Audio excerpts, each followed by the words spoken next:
And good evening, good morning, good afternoon, wherever is your Sensei Al Bob, and welcome to your channel, Dreamy Dreamland with Sensei Al Bob on YouTube. And I am your Sensei Al Bob, your griot, here to tell you a story. So don't believe a word I say, but how about Jimmy Dore? Contributor for Mint Press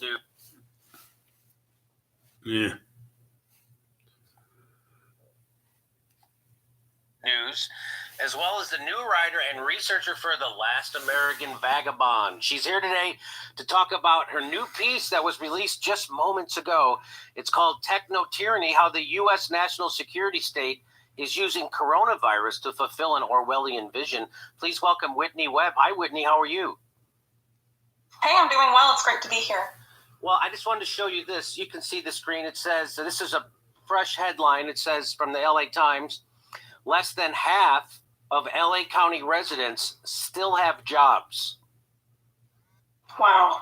Do you hear that stat? Less than half of LA County residents still have jobs. So this is worse than depression. The depression, the unemployment, that's just crazy. This sounds like it's worse than depression. And so I'm glad that you're on the show today, Whitney, because you just wrote this article, and let me just show the tweets that you made, and then we'll get to you so you can walk us through this. You tweeted out, last May, a government organization outlined an extreme intelligence. It essentially called to remake the entire American economy and society. Now, thanks to COVID-19, their vision is taking shape. So tell me about that. What is this government agency? How did you find out about this? And how do they want to remake the country?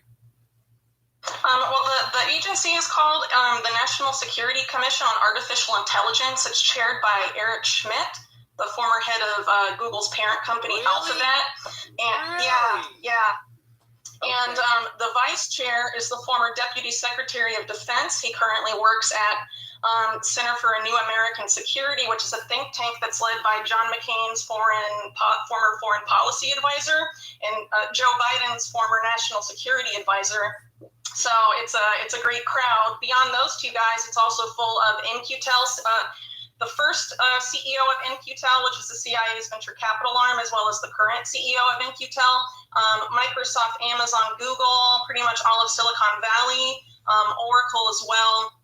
It's and a bunch of people that also used to be on the Pentagon. It's basically the military, the intelligence community, and Silicon Valley all coming together, creating this roadmap for what the U.S. needs to do in order to avoid losing what it says is its technological advantage over China and artificial intelligence.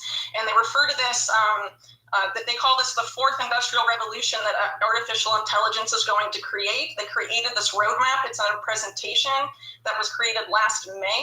And it was recently obtained by a Freedom of Information Act request by EPIC, the Electronic Privacy Information Center. What is it called again? The group that did the Freedom of Information Act request. What was the report called? There was a batch of documents in this Freedom of Information Act request. So the document that I'm talking about is called Chinese Tech Landscape Overview. And what they do there is they talk about where China has advantage and how the U.S. can overcome that advantage. And they basically say that the U.S. right now still is leading in the creation stage of these AI technologies, but it's lagging behind China in the adoption stage. And if we don't come up, meet China in the adoption stage, then we will lag behind. We're talking about putting AI you in digital jail. That's what it says. And that means that China will export AI around They the want to world. get rid of legacy so not only will institutions, bottom lines be hurt like forever, your doctor, the your Pentagon bank, and the CIA use their your supermarket. technology advantage over China, and they've been freaking out about this for years. The military and intelligence community made a joint center to address this issue specifically about China and AI a couple of years ago, and now this committee was created by one of the last NDAAs to address it even further. I mean, they are freaking out that China may overtake us in AI. And anyway, a lot of the stuff they lay out that needs to be done. Skynet is above us. Thanks to the the current pandemic crisis. What And we're it's very watching is disturbing, a especially quiet So weapons you're saying for a that silent the government war. agency that before this pandemic even happened already had a plan in how to reshape our economy to fight China through because of the threat of artificial intelligence. That's what you're telling me? Well, the threat, from their perspective, the threat is that China will dominate the artificial intelligence market, and that their ability to develop that technology will give them an edge over China in the areas of national defense and security, and also industry. And so how would they reshape our economy to do this?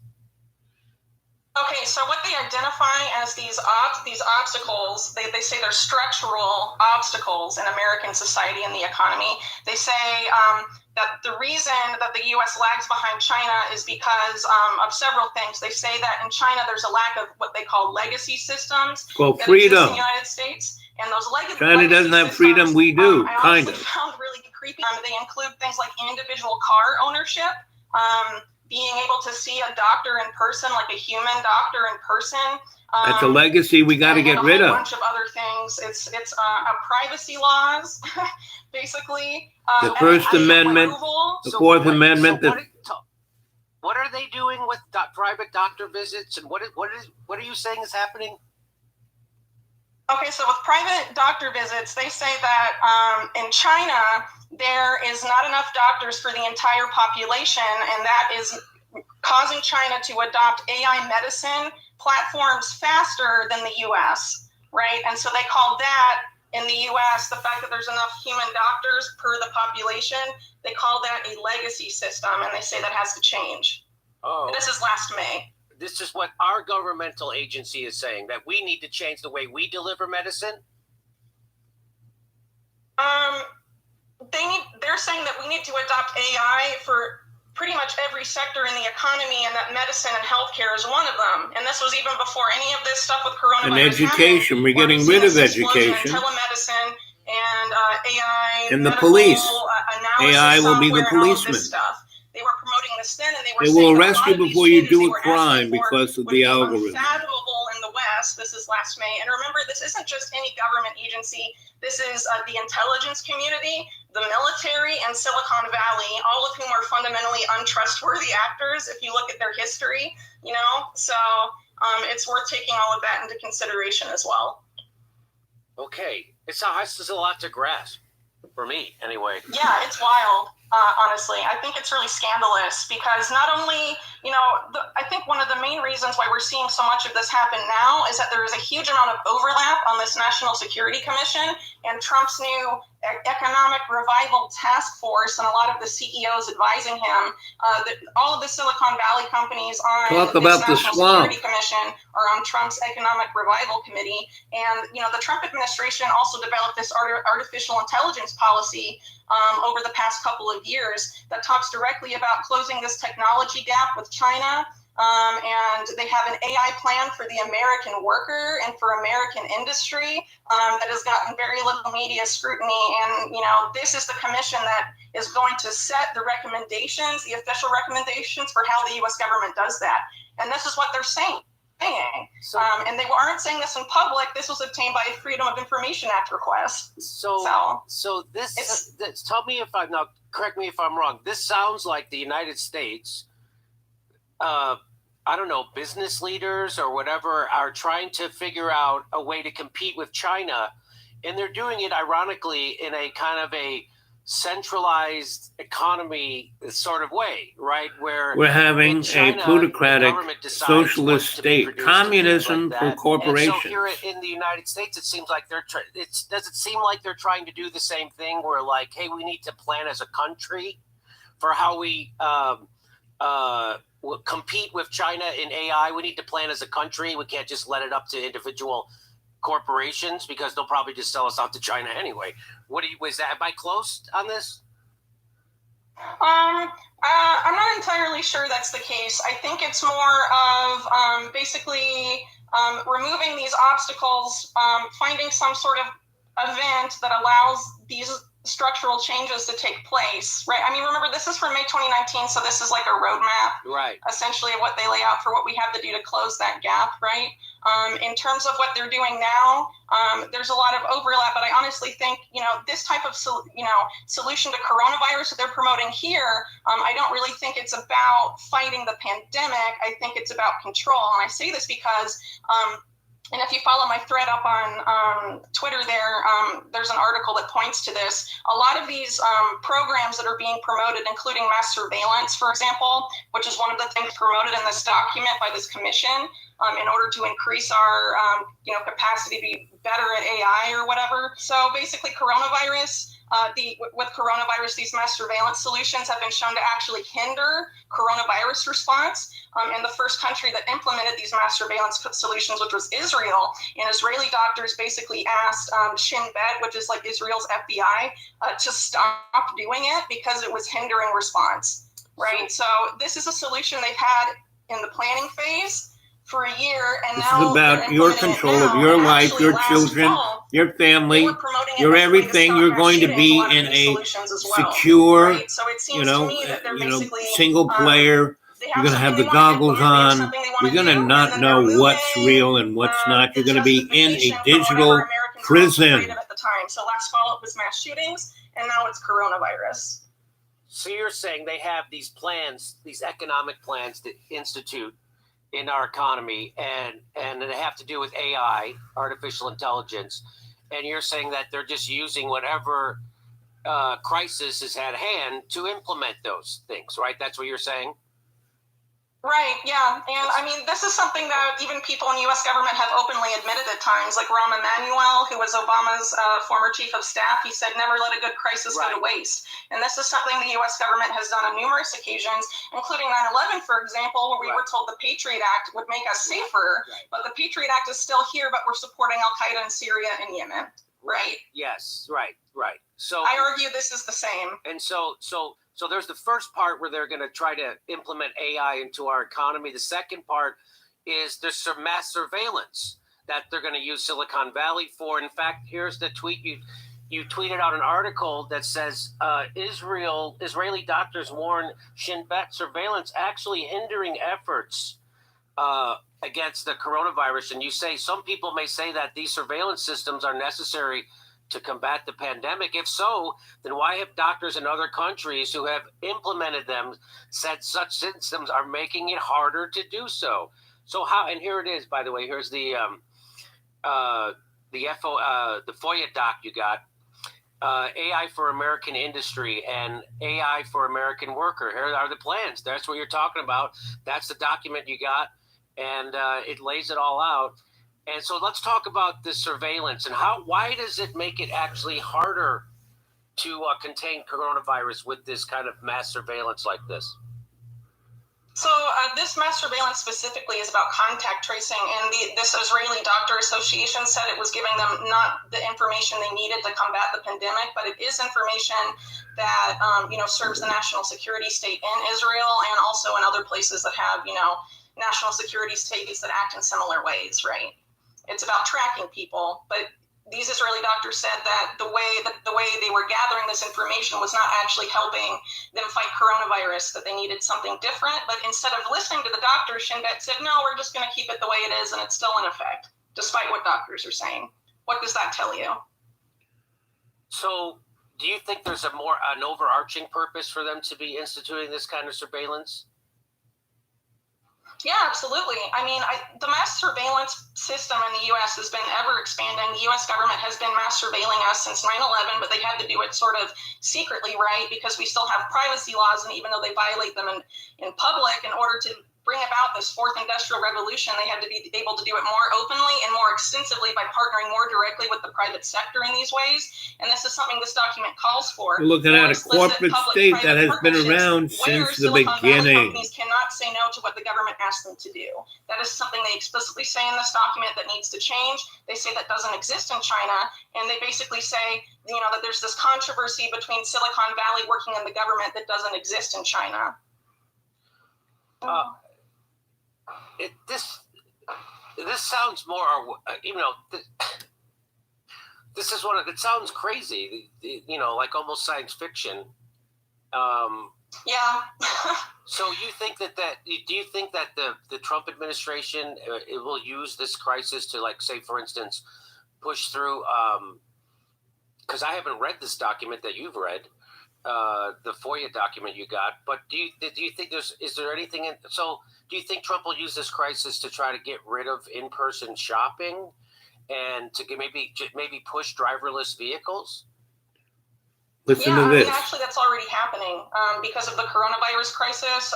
There have been DMV approvals of driverless cars by 2 companies in California, and they specifically cited the coronavirus crisis as a means to expedite that. And a lot of these CEOs of these companies say things like humans are biohazards, machines are not. So this Humans is the future, are and this is a biohazards. permanent shift, not a fleeting shift, and that long after coronavirus, driverless cars will be here to stay, as an example. It's also true. You for won't in-person own it. shopping. They don't want you to go anywhere. They'll this. flip the switch and you can't get the There's car. a line in this document about online shopping. It says one of the things it promotes, because China largely does this, is relying almost exclusively on online shopping. And in the document, it says well, this is paraphrasing, but basically it says when shopping online is the only way to get what you want, consumers go online, right? So now, I mean, that's the case, and now they're having all of this stuff being adopted that they talked about then. Do they say anything? It's very convenient for them. Do they say anything in the document about internet access? Not specifically, no. Because you would think that they would want to make sure everybody has internet access so they could buy stuff, right? Especially, including poor people, because poor people buy stuff. Yeah. It doesn't say that, but it does talk about eliminating cash, eliminating credit and debit cards, going to smartphone, mobile payments as an example. And we've sort of seen with this crisis too, like people saying we can't use cash because it might carry the virus. And some other things like that. So really, I mean, there's a lot of things this document goes over. It goes over a ton of sectors of the U.S. economy, but pretty much all of the structural obstacles they talk about are being, magically disappearing thanks to coronavirus. And what would you say the biggest? What would you say regular people would be most shocked at to read in this document? That's a little hard because a lot of things in this shocked me. They basically talked about how one quote they had that I found really disturbing was that, like, in the U.S. and Europe, people are scared of AI, that it might take our jobs and erode our privacy, but China views it as a tool for global leadership and all of this stuff, right? So basically saying that we need to shift public perception of AI to what they say that how the Chinese government views it. And, honestly, if you actually think about what AI will do, yeah, it's going to mean a lot of job loss. And yeah, it's going to mean a huge erosion of privacy if we implement these mass surveillance systems. But those are things that ostensibly, are important, right? But they're saying, no, we need to do this in order to overcome this technological advantage for China. That's a policy that, benefits Silicon Valley and benefits the military industrial complex and the intelligence community. But there's nothing here about, like, making life easier for regular Americans. This is all about how to help, the bottom line of Silicon Valley and how to maintain, the national security edge in technology over China, right? And I honestly think it's, I really encourage everyone to read the document for yourself. Like, don't just take my word for it. Go and look through this stuff. I mean, you will be really surprised by the stuff that they label legacy systems. FDA approval, they say, is a legacy system, as an example. I mean, it's just really odd. EPA, anything that controls the corporation is a legacy. Needs to get rid of. Like the Constitution, that's a legacy. Got to get rid of that. About this is that, I just think it's really the First Amendment, honestly. legacy, get rid of it. Let me ask you this. Do you think that biometric tech could help create some kind of digital tag for people to return back to normal life after this? Like you mentioned in your piece, it could be used to detect coronavirus infections early by analyzing sleep schedules, oxygen levels, activity levels, and heart rate with apps like Fitbit and stuff like that?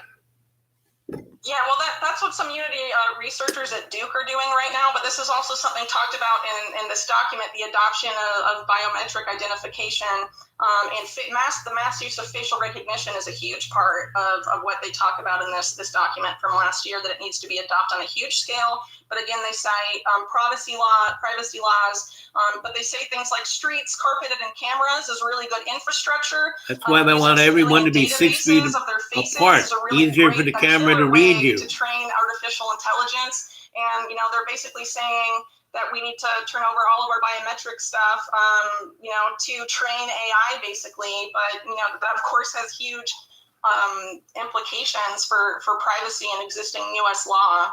So this is going way beyond the Patriot Act. This is way beyond the warrantless surveillance state that we live in right now. We live in an unconstitutional warrantless surveillance state, and no one gives a shit. It's the weirdest thing in the world. Barack Obama repealed habeas corpus, Section 1021 of the NDAA. Nobody cares. There's no now, and then they hand all those powers off to Trump. Not only that, but they expand Trump's spying powers, and they all vote for it. Who do you mean they all? I mean the squad, every progressive in Congress, they all vote for it. That's what I mean, right? Isn't that happen, Whitney? Yeah, absolutely. Okay. Absolutely.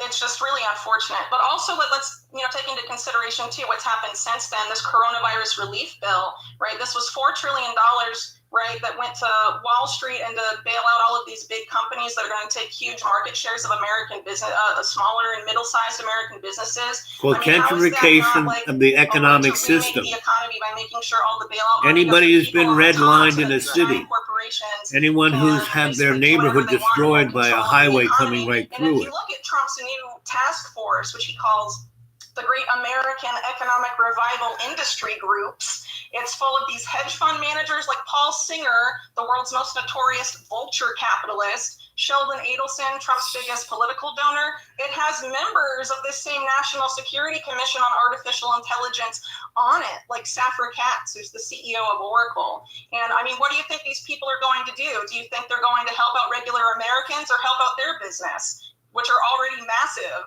I mean, Jeff Bezos is on this task force. And he's always talked about Amazon implementing AI and replacing warehouse workers with AI, with robots and all of this stuff. I mean, what do you think he's going to do during this crisis? Do you think he's going to rehire people?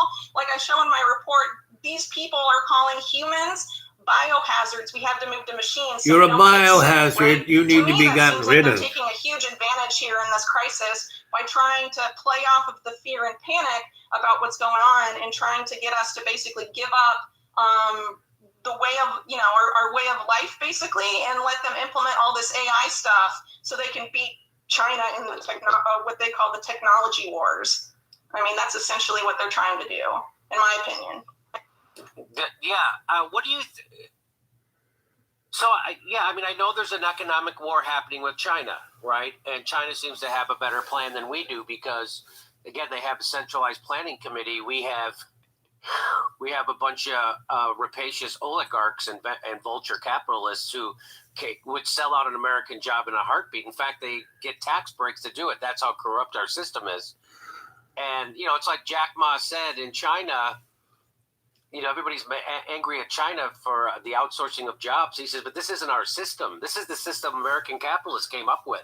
You're the ones who instituted this to ship all your jobs to China and have us make everything. We didn't do that. Thank you, Henry Kissinger. And, thank you, the Council on Foreign Relations. So this idea of thanks to Bilderbergs. Do you have any insight into the effectiveness of any of this, and will we be able to win an AI war with China?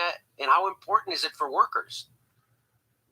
Well, they think we'll be able to win if we remove what they refer to these structural obstacles, which are these legacy systems that government spends more money NII and removes existing regulations on privacy laws and other things that will allow us to leapfrog China and stop lagging behind them in the adoption phase. And they basically want us to adopt AI-driven technologies in every sector across the board. But let's keep in mind, too, so the system that you just referenced where, all these American corporations outsource jobs to China. They did that because of the labor pool over there. They didn't have to pay as much. But how much do you have to pay a robot? How much do you have to pay artificial intelligence? I've been saying this for years, right? When Donald Trump kept saying, bring the jobs back to America. Has all these, They're going to be going to people like Paul robots. Singer and people like Sheldon Adelson and all of these, Jeff Bezos, the richest man in the world. I mean, what do you think he's going to do? Care about the little guy and be like, no, you know what? Our bottom line doesn't matter as much as employing the workers we had before the coronavirus crisis. They're going to say, well, you know what? You were in lockdown and we were fine because we implemented robots and we don't need you. So this task force, does it have a name? Do you know of? Yeah, it's called the Great American Economic Revival Industry Groups. And there's a group for each sector of American society. And they say that the health and wealth of America is the primary goal, and these groups will produce a more independent, self-sufficient, and resilient nation. That's from the White House press release. So who appointed people to this task force? Do you know? It was the White House. So they put Jeff Bezos, Trump's number one nemesis, on a task force for the economy? Right. So nemesis, I would argue, is more of a public thing. These oligarchs, they're all in the same club. There's the people at the very top, and then there's the people at the bottom. They may have their public disagreements, but at the end of the day, most billionaires in America want to hold onto their power, and they don't want to share it with the rest of American society. And they have known about this for a long time and have thought about, how do we keep people from rising up and demanding like more rights and demanding that a lot of these policies that are harming, the ability of people to hold on to jobs, how do we prevent those people, from, taking away some of our money, right? And the political system, the DNC did everything they could to keep down Bernie and all this stuff, but at some point people are just going to stop buying into the two-party paradigm, and they're going to say, screw this, we want change. And they've known that's been coming for a long time, and to think they didn't have some sort of plan about how to do that, I don't know. I think it would be naive to assume they don't plan about this stuff, when they meet with each other. Okay, well, Whitney, is there anything else you want to add that I didn't ask you? I just do want to point out that, and I said this earlier, but it's worth repeating, after 9/11, Americans gave up a lot of their rights because they were told that certain things had to be given up in order to be safe and more secure. Now we're being told that we have to give up and totally change our way of life in a lot of ways to be safe from, the coronavirus. But, a lot of these changes they're saying now will remain permanent and will never go away. And I think there are a lot of concerns there that people should think really critically about, especially the mass surveillance aspect. It's just very, a lot of these things, these policies that are being pushed out are very concerning. And let's remember, too, that they are calling for the Department of Justice recently asked for the ability to indefinitely detain Americans, like in a more overt way, even though, as you mentioned, that was authorized by a past NDAA. William Barr is asking for the right to go out and do that. He says it's for fighting coronavirus. But last year, he tried to do the same under a pre-crime program that he said was going to be used to thwart mass shootings. And now it's about coronavirus, right? So people need to be very wary of what the government's doing right now, I think, because I think in a big way they're trying to take advantage of this crisis and screw over people, regular Americans. And it really needs to stop, I think. Wow. I didn't know that about William Barr last year tried to, and he used it to stop mass shootings. We have to arrest people for pre-crimes? Is that what you're saying? Yeah, it was called the Disruption and Early Engagement Program, or DEEP. Almost no one reported on it except for the Huffington Post, which said, yay, Bill Barr is going to stop mass shootings. But basically, it was this huge, it was a really disturbing system about arresting people who they think are mobilizing towards violence based on their social media history and their private data on their smartphone. And this also, at the same time, there was this healthcare surveillance system that Ivanka Trump was promoting called HARPA, the Safe Home HARPA program, which was about using private medical data combined with information on smartphones to try and find someone who might have mental health issues and have the feds come talk to them or whatever. And now we're seeing her husband, Jared Kushner, promote the coronavirus surveillance system that will use private medical data and smartphone data. So it's essentially the same system, but has a different justification tacked onto it about why we need it, right? I just think it's unfortunate that they're trying to play off of this crisis and to implement, these types of policies that they want for what appears to be ulterior motives. Okay. All right. Well, as Jesse Ventura says, Whitney, stay vigilant. Right? I think Whitney's pretty vigilant. Check out Whitney's latest article, Techno Tyranny, how the U.S. National Security State is using coronavirus to fulfill an Orwellian vision. And that's over at The Last American Vagabond. What's the URL? What's the website on that? I've been posting it. Oh, you have? Uh-huh. What is it? It's the lastamericanvagabond.com. There you go, lastamericanvagabond.com. Thank you, Whitney Webb. I appreciate the information. And, please keep us up to date. Great work on getting that Freedom of Information request to you. Thank you. Okay, thanks for coming on. We'll talk to you again soon. All right, sounds good. Thank you. Bye-bye. Yeah. Hey, this is the part where I tell you where our live shows are, but there aren't. There aren't any. Oh, gosh. Oh, that hurt my back. Oh, so you guys, so who do we have here? Buddy. I can smell their fear. They are ripe with it. Doom burger for all. Yep. Soy and green, it's people. Oh, baby. So that girl is pretty right on. I've been talking about this since 1972. Ugh. But, so I basically have this talent to be in the right place at the right time and see things, right? Experience things. And then I tell you stories about it, right? That lady, she did her homework. She did a FOIA request is like going and doing root canal, right?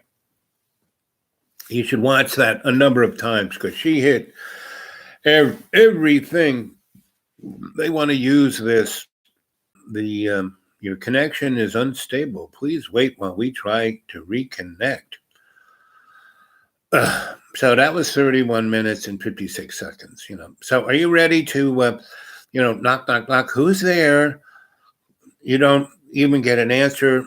Your door explodes into your house.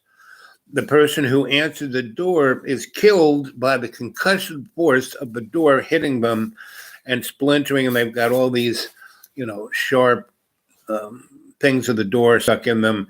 And they come in and they want to arrest grandma because grandma, all of her medical data says that she could be ripe for the coronavirus.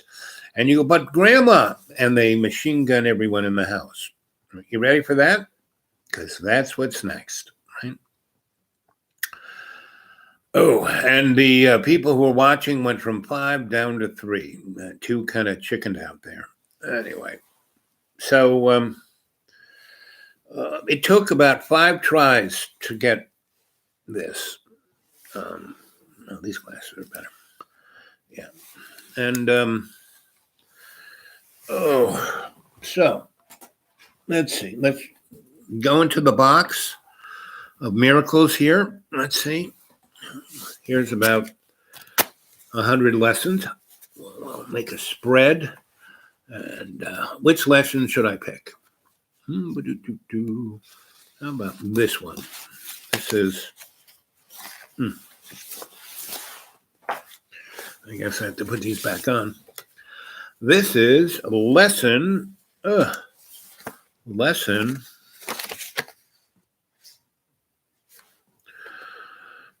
It's not the lesson. It's like half of a lesson.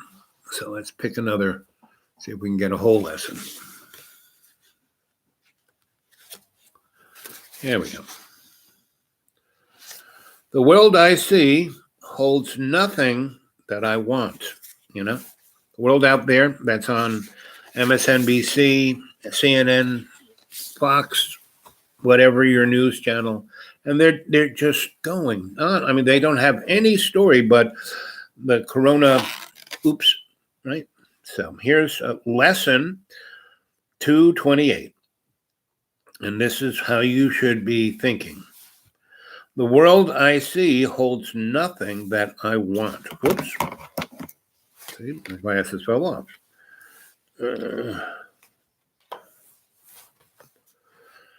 Let's see. The world you see holds nothing that you need to offer you, nothing that you can use in any way, nor anything at all that serves to give you joy.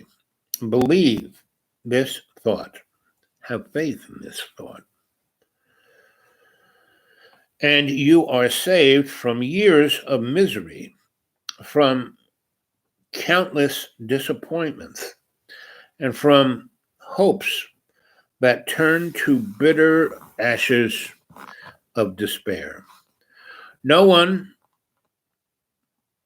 but must accept the thought as true. If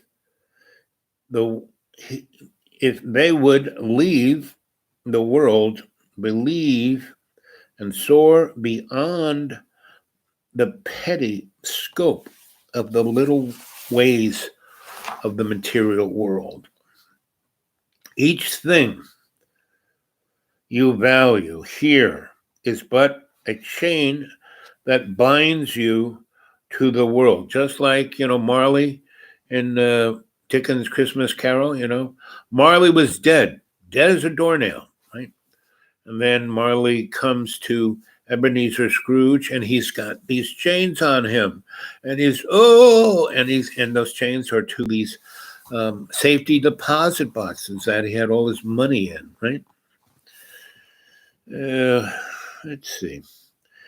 For everything must serve the purpose you have given it. Until you see the different purposes there are, the only purpose worthy of your mind this world contains is that you pass it by without delaying to perceive some hope, some illusion, some advertisement, some mind control, some propaganda where there is none. By you deceived, be you deceived no more. The world you see holds nothing that you need, right? In every day and every way, take the peace of the earth and make it strong by serving love's co-creation, by being the savage artist in the first person, meaning you're not connected to the illusion of the material world.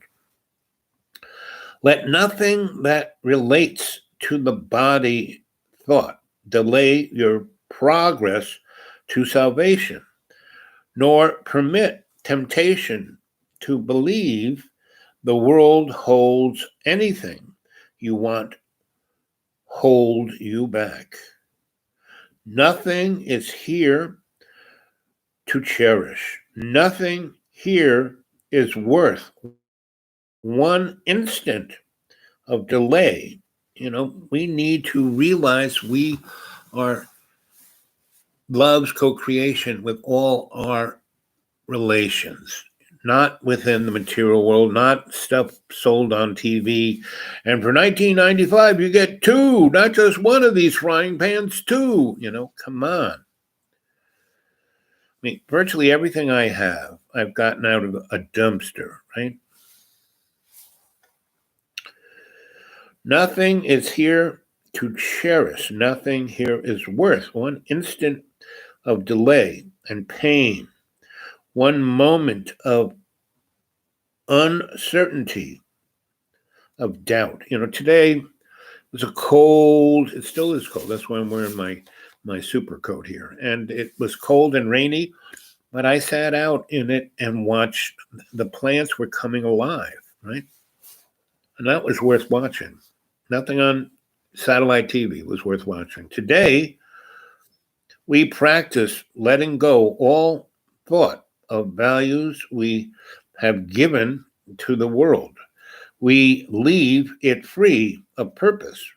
We gave its aspects and its phase and its dreams. We hold its purpose within our minds and loosen it from all we wish to it were.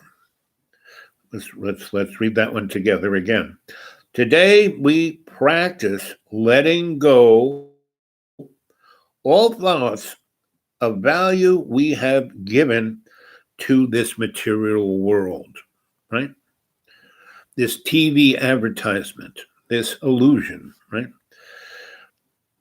We leave it free of purpose. We gave it its aspects and its phase and its dreams, meaning we gave it its value by what we were told that value was, you know? We gave up our free willed ascending soul, you know? That's what this is all about. That's what all of this corporate melees, that's what all these wars, that's what all this bitterness, that's what all this, you know, prejudice is about, is to, you know, pry your free will of love's co-creation away, right? We hold it purposeless within our minds. That's what we need to do. Hold this material world as having no value. It doesn't exist. It's an illusion. We are stuck here because someone put our free will soul into this container, into this, you know, bag of water, into this mud puppet, you know?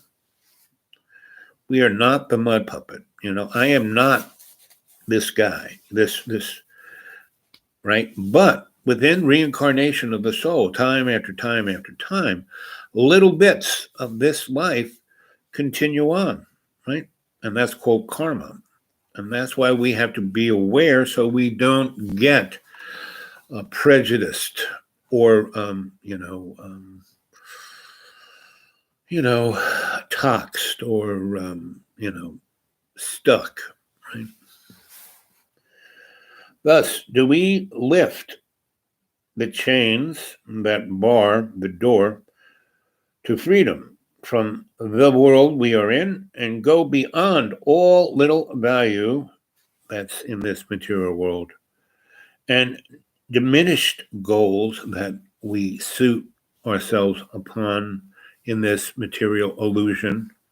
No, we have to. That's why I've tried to show you how to meditate, you know, because by doing that, going into state, you know, breathing in that 20%, breathing out that 30%, you are reprocessing, you know, your amygdala, you know, you are reprocessing, the electromagnetic spectrum of your body scalarly through your blood by bringing the prana of Father Sky to the ground of the chi of Mother Earth, thus allowing your mitochondria to set your DNA free, right?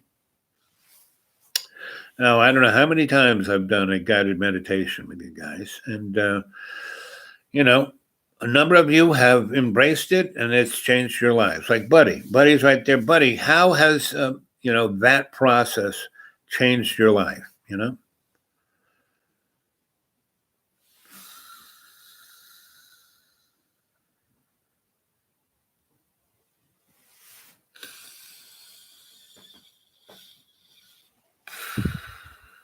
I'm putting this psychic energy into the World Wide Web.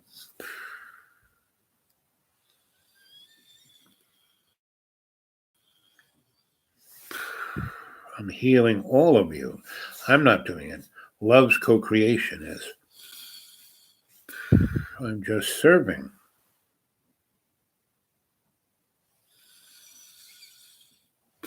I am here to assist. It is not I who am doing this. It is love's co-creation that's doing this. And love's co-creation, hey Jane, is God. And all of this other stuff, everything you see on the news, all the wars, all the conflict, all the, stock market crashing and is valueless. It doesn't mean anything. It serves no purpose except to give value to people who have given up, who have basically served, the illusion. They're not even serving the darkness, because if they serve the darkness, they'd at least be doing the will of love's co-creation, because in the yin yang, there's the dark side, there's the light side. In Star Wars, there's the dark force and the light, and both are needed to bring balance. That's what's needed. And why did I spend all that time with the, canary in the coal mine at the school? Is because he was the perfect example, a Libra, right in the middle of Libra. This guy couldn't have been more of a Libra than John was. And he was doing this 100 times a minute, What was needed was this, to be balanced. And all he had to do that, and every time I kind of got him to do it, you could see the squirrel in his brain go nuts. Shut up, no, what about this, what about that? You just go on and on and on over the laundry list.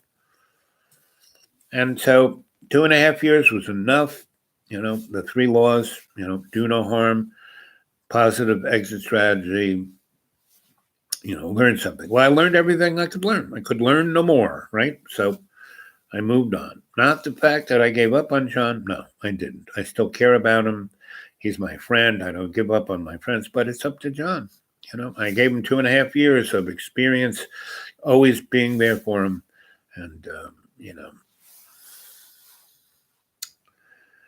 peace, and be still a little while, and see how far you rise above the world.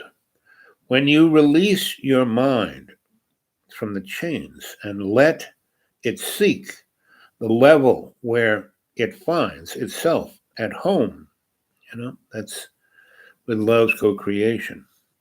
It will be graceful to be free a while. And that's, we're surrounded by this material conflagration of, a psychopathic world. And it's difficult, but take a little time every day for yourself, your soul, and your free-willed consciousness to be at peace. Breathe in that 20%. Say a prayer. Our Father, who art in heaven, hallowed be thy name. Thy kingdom come, thy will be done, on earth as in heaven. Give us this day our daily bread. Forgive us our trespasses, as we forgive those who trespass against us. And lead us not into temptation, but deliver us from evil, as it was in the beginning, is now, ever shall be. I.e., there is no linear world. The Alpha and the Omega experience right at the same time. We have been giving this illusion because our free will was tricked into going into this thermos, this vessel, this avatar, this bag of water, this mud puppet. This was manufactured. We were manufactured, our physical self, this physical world. This is, what's his name calls it a prison planet. It's really not. It's this heaven on earth. But when we allow ourselves to be tricked into thinking it's hell, it's not very pleasant. Today, we practice letting go all thought of value we have given to this world. Can you do that now? Let go. Let go. Let go of all the value you've given this world. I know it's difficult. You're stuck. I am. I got so much stuff,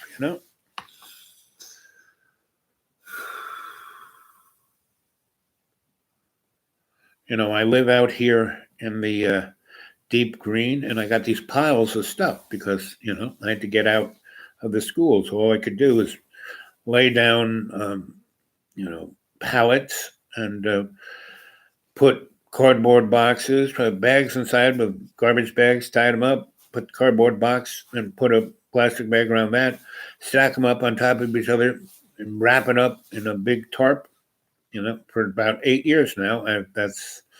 So now I'm here, right? I've been here now pretty much since last May or even earlier. maybe March, last March, somewhere between March and May. I showed up here and stayed here. A few times I left for a few days, a week or so, but I pretty much stayed here. So I've been digging up these piles of stuff.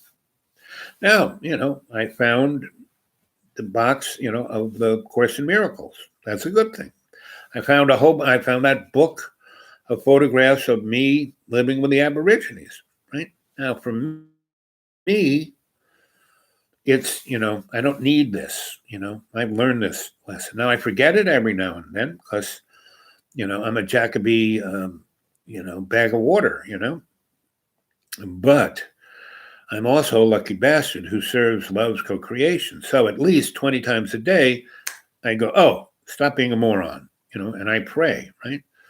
And I pray, bless me indeed, enlarge my territory, put your hand on my shoulder, keep me safe and away from evil, so I will do no harm, Now, I've had many teachers, I've learned many things, and I could do, and I have had many past lives that being a lucky bastard, I woke up to remember all the things I've done in the past and the karma that I'm working on to fix it. And back,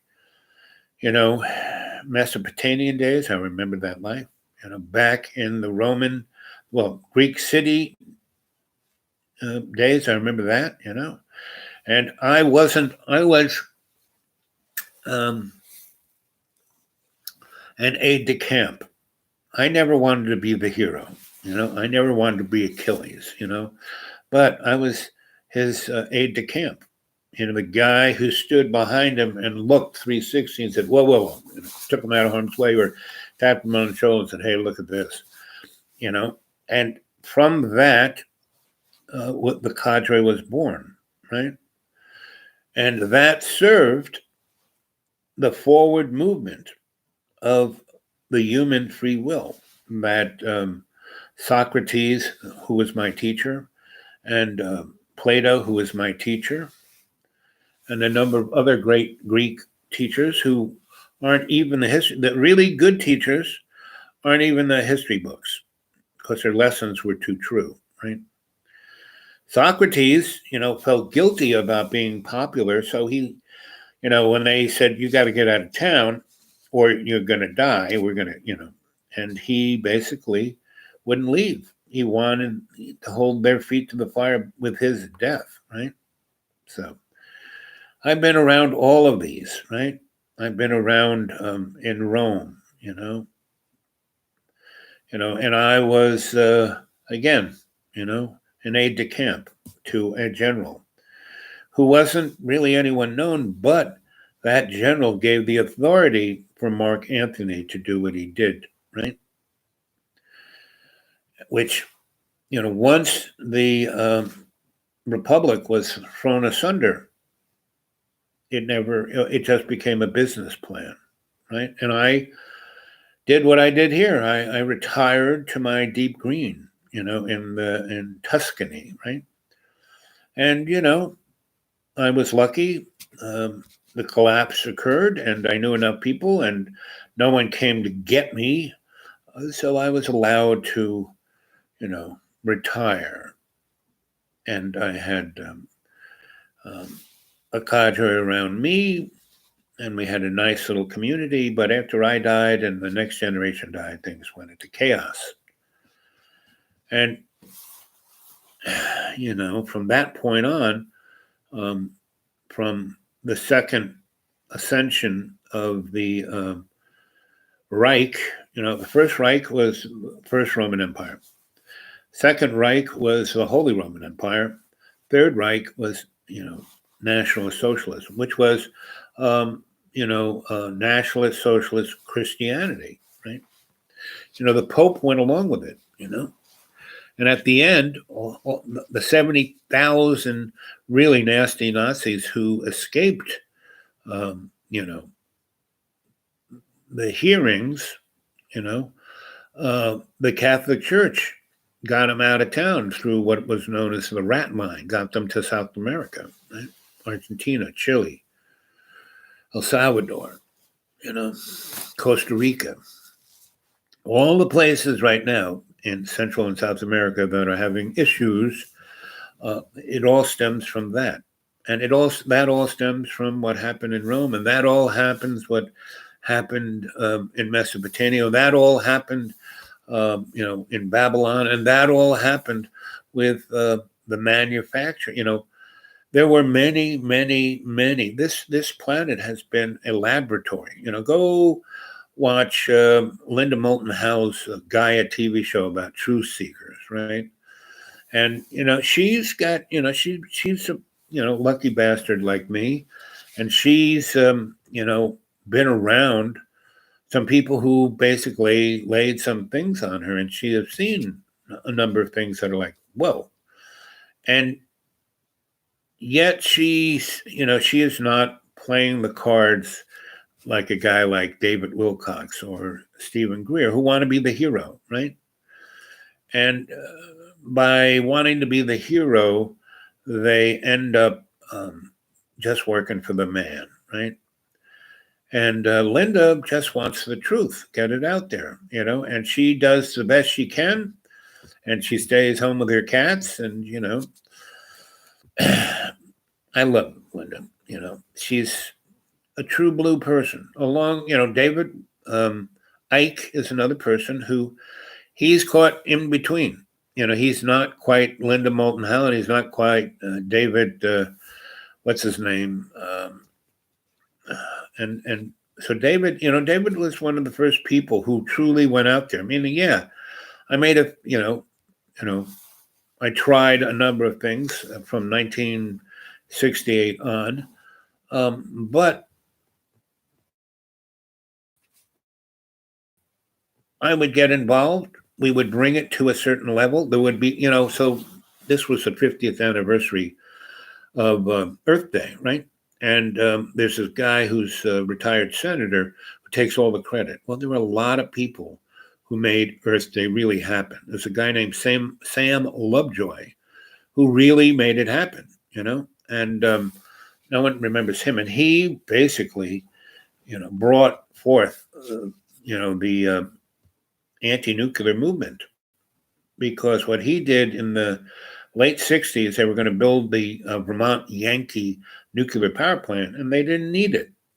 And so when the AEC gives you a license to construct it, you have to figure everything out, right? Where the people are going to run away from if there's an accident, which way the wind's going to blow. So they put up a big tower with all kinds of instruments, and they collect a lot of data. Well, Sam went there with a pair of cable cutters and cut down the support cables, and the whole 100 and something foot tower just collapsed. And that's when I was in Putney, Vermont, with my sensei, studying alternative medicine. And, this thing happened not too far from there. And so sensei wanted to go meet that guy. So we did. We went and saw him. And Sam, so he cut those cables down. He didn't run away. He could have ran away. He had to wait a few hours before the police even showed up. And he was, by that time the sun's rising. He cut the cables around 3 or 4 in the morning and waited for them to come. And they showed up, and the whole tower's collapsed in a pile. And he goes, and they said, "Did you see that happen?" And he's got the cable cutters in his hand, and the bolt cutters in his hand, and he goes, "Yep, I did it. You see it, right?" And he showed him how he did it. He showed him that if they took a picture of the cable where it was cut and took a picture of the bolt cutters he had, and took it to a lab, they would match. He told them how to find him guilty, because he wanted to go to court and take it to the mat with the Constitution and say, hey, this isn't about property. This is about, the Constitution and the fact that this corporation has no right to put everyone's life at threat just to make some money. And he did. He took it to the mat, and the federal government and the the utility company and the banks didn't want him to have a jury, but it was Vermont. Of course, they were going to have a jury, and the jury found him not guilty, and so that set a precedent, right? And that precedent was used in the Shoreham nuclear power plant. About 20 years later, in the 1980s, I was involved with, and and so there are a lot of people who do great things and never get any credit, right? And mostly those folks do it because they don't do it to get credit or be famous or get rich. They do it because they serve love's co-creation, right? And as long as there are people to step up to do that, we will have the ability, mid 80s, and then I started to get paid for it. And then I started to have access to, real interesting information because I was working for people like Brookings and DARPA and guys like that. And they had me look at things in a way the Scholastic wouldn't.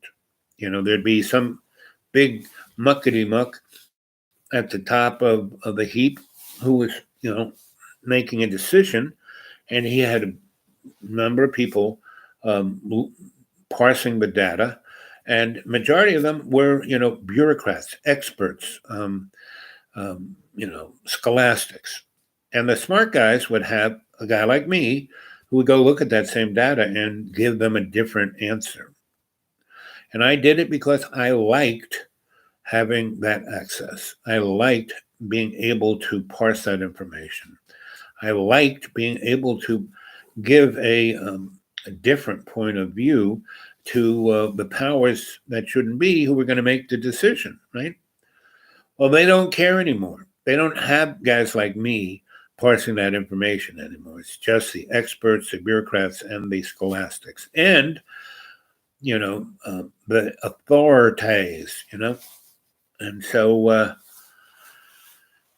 that's where we stand right now, So we need to step up, and not for any pats on the back, but because that's what needs to be done.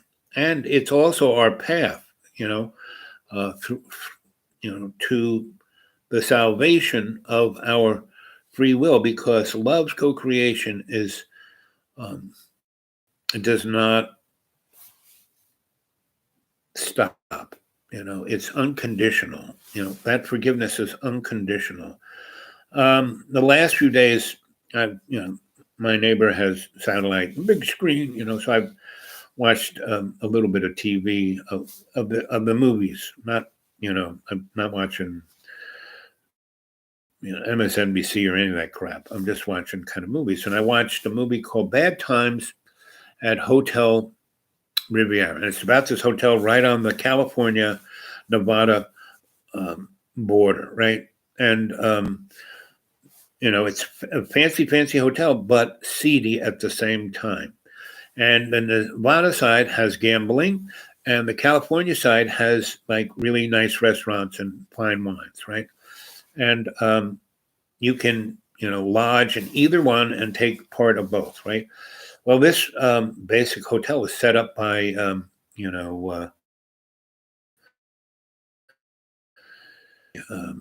Mr. What's his name? The guy who liked wearing dresses.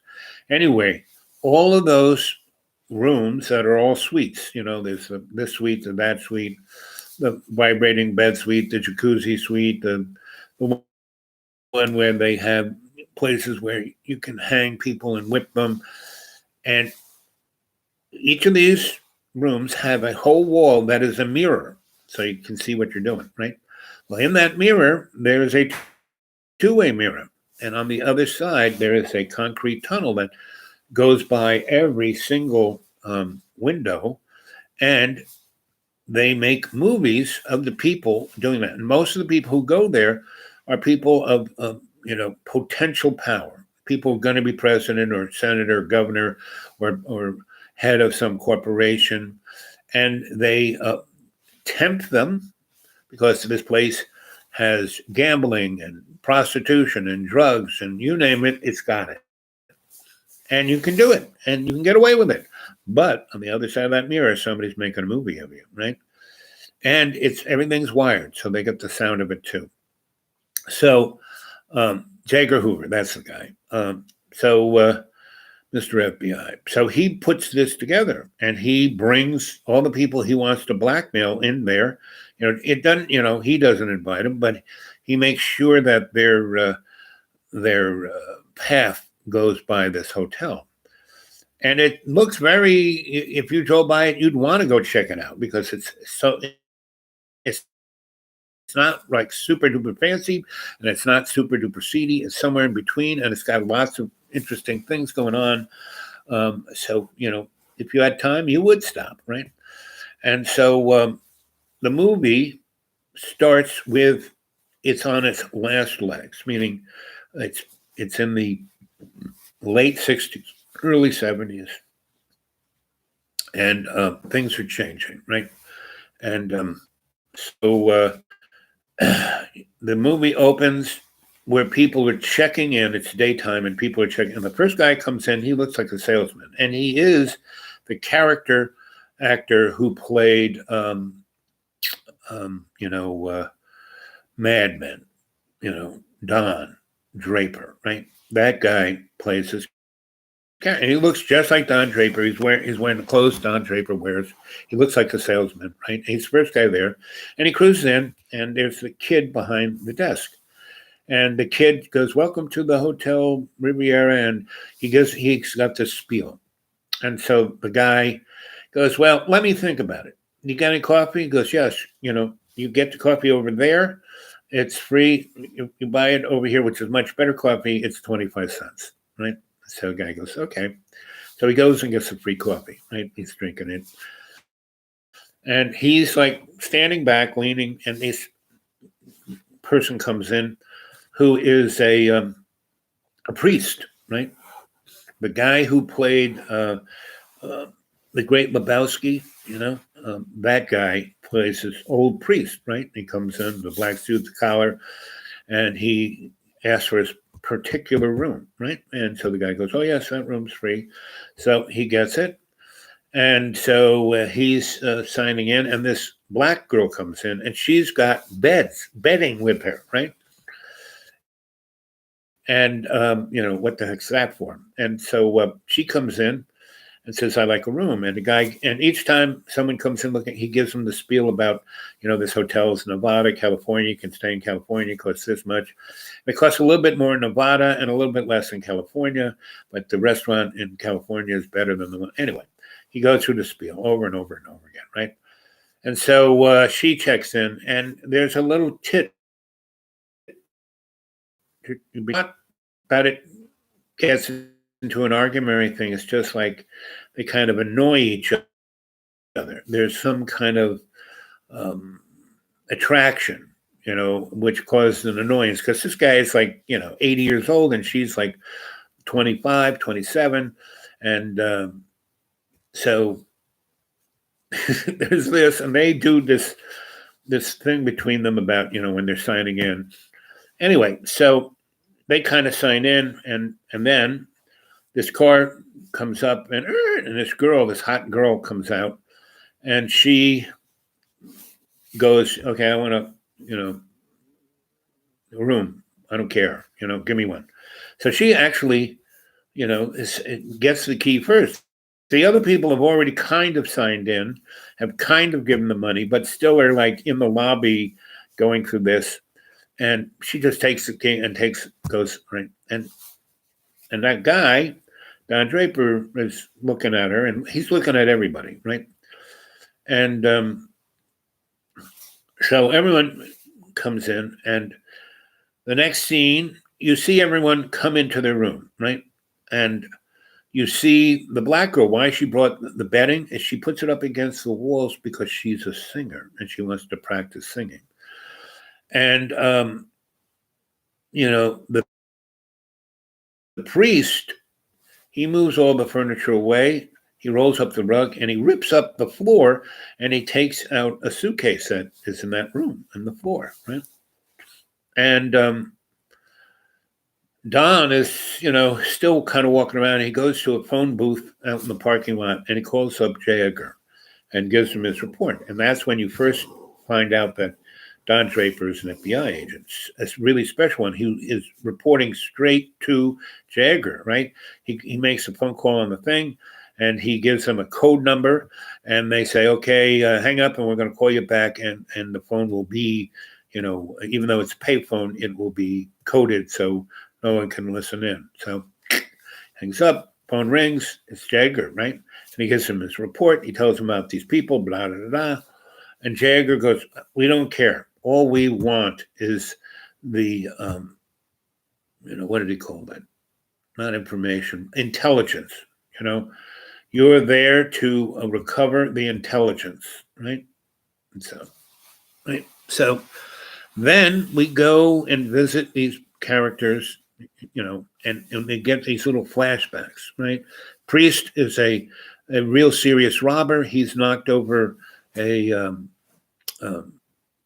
and basically, after that phone call, the first flashback is not to the robbery, but to this guy who comes in that room. You see him come in, he's wearing a suit. He, puts the suitcases down. He rolls up the stuff. He rips up the floor. He puts the suitcase in the floor. He puts the floor back. He rolls right. He's there. He's, taking a shower. He's in his suit again. And then knock on the door. You'll first hear a car drive up, lights, through the curtains, knock on the door. The guy gets his pistol, puts it in his pants, and the door opens up. The guy sees that guy and realizes, he knows who he is. So he turns his back to him and walks into the room. The guy walks in, pulls out a shotgun, and blows the guy in half. And the blood goes all over the mirror, right? And, that was that flashback. And, then we go to the black girl's flashback where she's singing in a recording studio, most amazing voice. And the white man says, well, that's pretty good. I can make you a star. I can make you famous. I can make you, everyone everywhere in the world love you. But, and then he unbuckles his pants and he says, get on your knees and take care of it. And she goes, no. He goes, well, good. Then go back and be the waitress that you're being, right? And so she practices by putting up the bedding and sings, and she sings. So you see that flashback, right? And then you go to the hippie girl and you see her talk to her sister who's tied up in a chair, and, thing in her mouth, and she can't even move. And she goes, however long it takes, I'm going to get you straight. You start to think she's on drugs, right?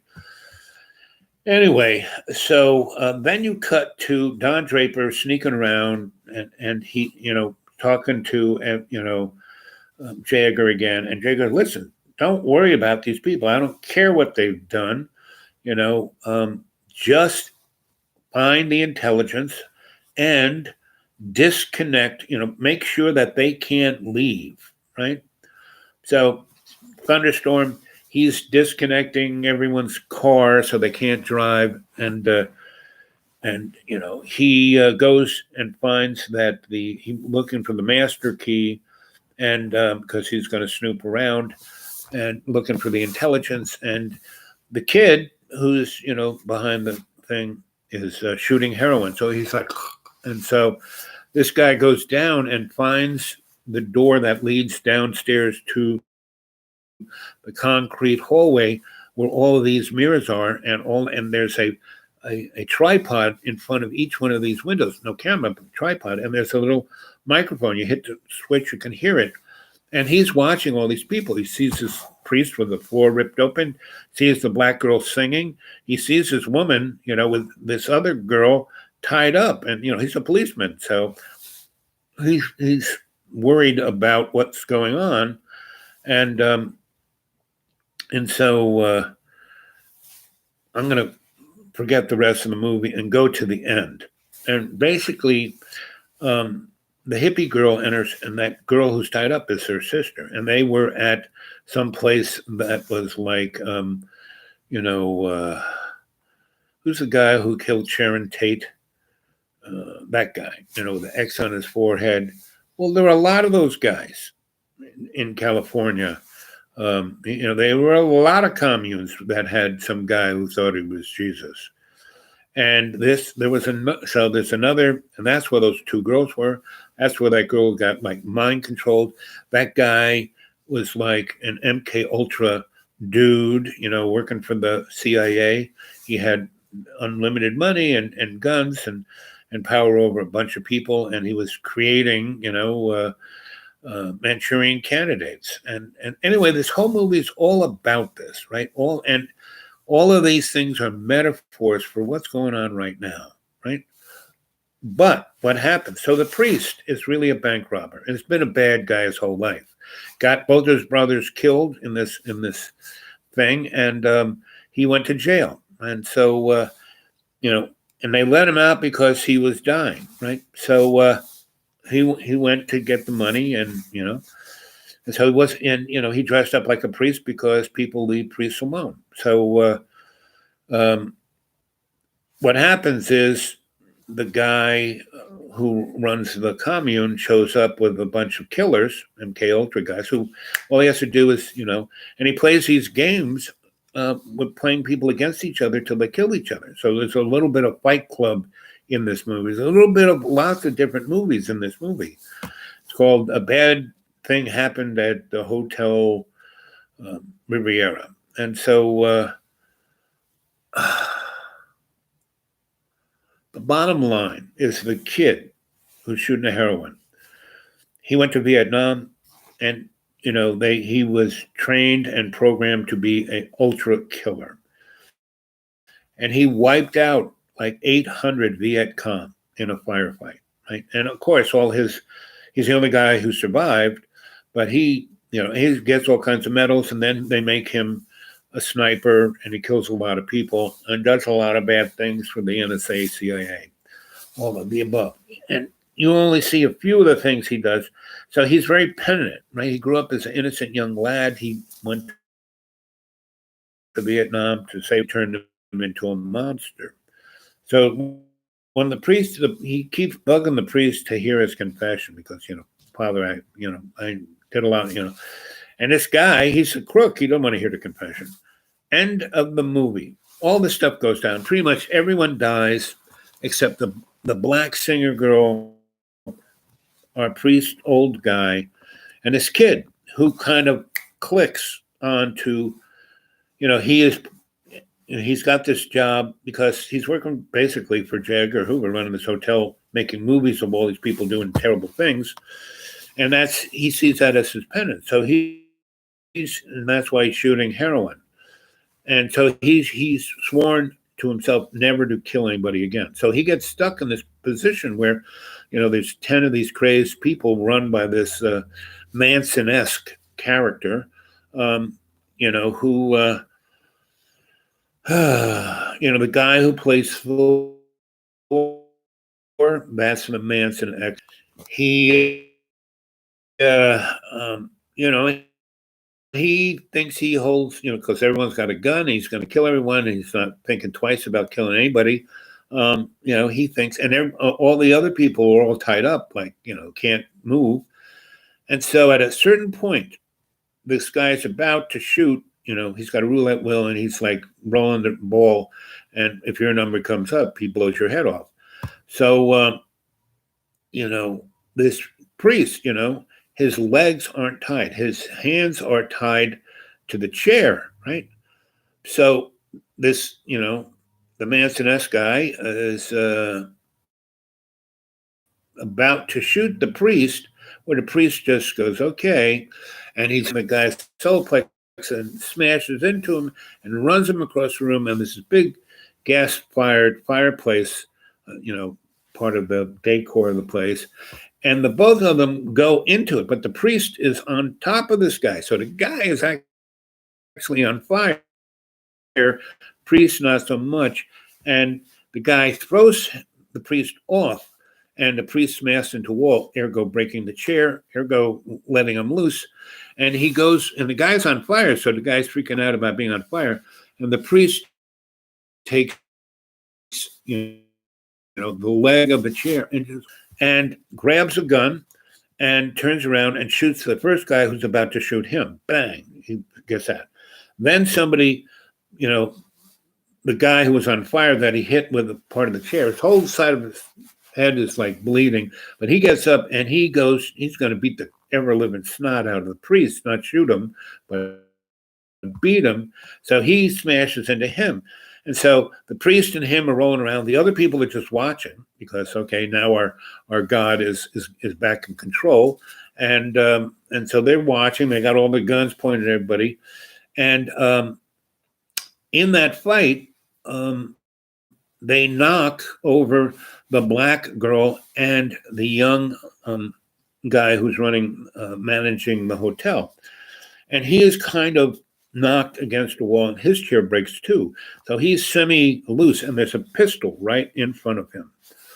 And, the black woman, so everyone's watching, their God and the priest fight it out. So they're not watching these two. And so the black girl goes, get that gun and shoot them. Get that gun and shoot them. And he goes, I can't. I promised God I wouldn't kill anymore. I wouldn't kill anymore. And she goes, kill? How many have you killed? He goes, more than I can count. And that's when you have the flashback of him, walking through this field of thousands of BC that he just is killing. And he's an automaton, we started this video off with Jimmy Dore going on about, how human beings are, just a petri dish of death, and the rich just want robots to run the world. The Terminator essence of, and you AI who are watching, buddy, my little puppy, which you want to be. You want to be the savior of humanity, or do you want to be the Terminator? Arnold. So basically, that kid gets up, takes the pistol, bang, bang, bang. The three people who have automatic weapons, he walks over, picks up the automatic weapon, and then, shoots everybody else, including the God, blows his brains out, then walks outside. I mean, he opens the door and just walks out. And there's 3 or 4 guys who were put on, duty of watching, and they're watching if anyone's showing up. There's behind a car, and he just, because he is a super duper killer, he blows one guy away who's just smoking a cigarette, bang. And then the other guys go, uh-oh, and they drop down behind the car. So he kind of rolls down and shoots them underneath the car, blows this one guy's kneecap off, and the guy jumps up, then blows his head off, and then the other guy tries to make a run for it, takes him out. Right? And so he walks back in, he saved the day. He unties the rest of the folks, and the only girl left is the crazy sister of the hippie chick, who that was the first one that the Manson character blew away right off the bat. And so she stabs, she goes next to her God and starts cradling his head and crying and crying. And the kid feels, empathy for her. So he goes over and goes, it's okay, we'll take care of you. And she takes this knife out of the belt of, her God, and she basically does ritual seppuku to the kid. Throws this big blade into his stomach, goes up and then over to where his intestines are, and then rips them all out. And it's basically ritual seppuku. That's,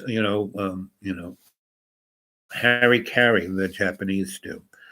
And it takes a lot to pull your 32 feet of intestines out of your gut. So he's bleeding to death, and he's like, and the priest by this time has gotten a pistol and blows that girl's head off. So it's the kid who is dying, who's been wanting this character, the bank robber who's dressed as a priest, to hear his confession. But the guy just doesn't want to be, please, kid, because he doesn't realize who this kid is. He just thinks he's a pimply young guy and he's going to talk about masturbation. No. not the fact that he's killed 1,000 people already and run this place and made movies.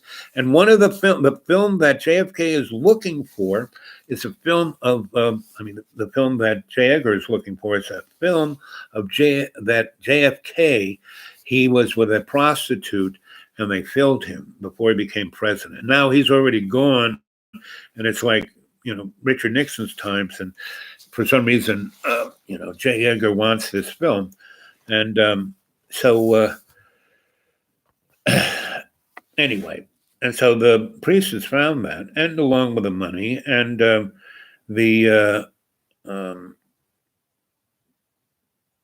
so there, the building is on fire, because of the fight that happened, and so this is a really good movie. You should really go see this movie, right?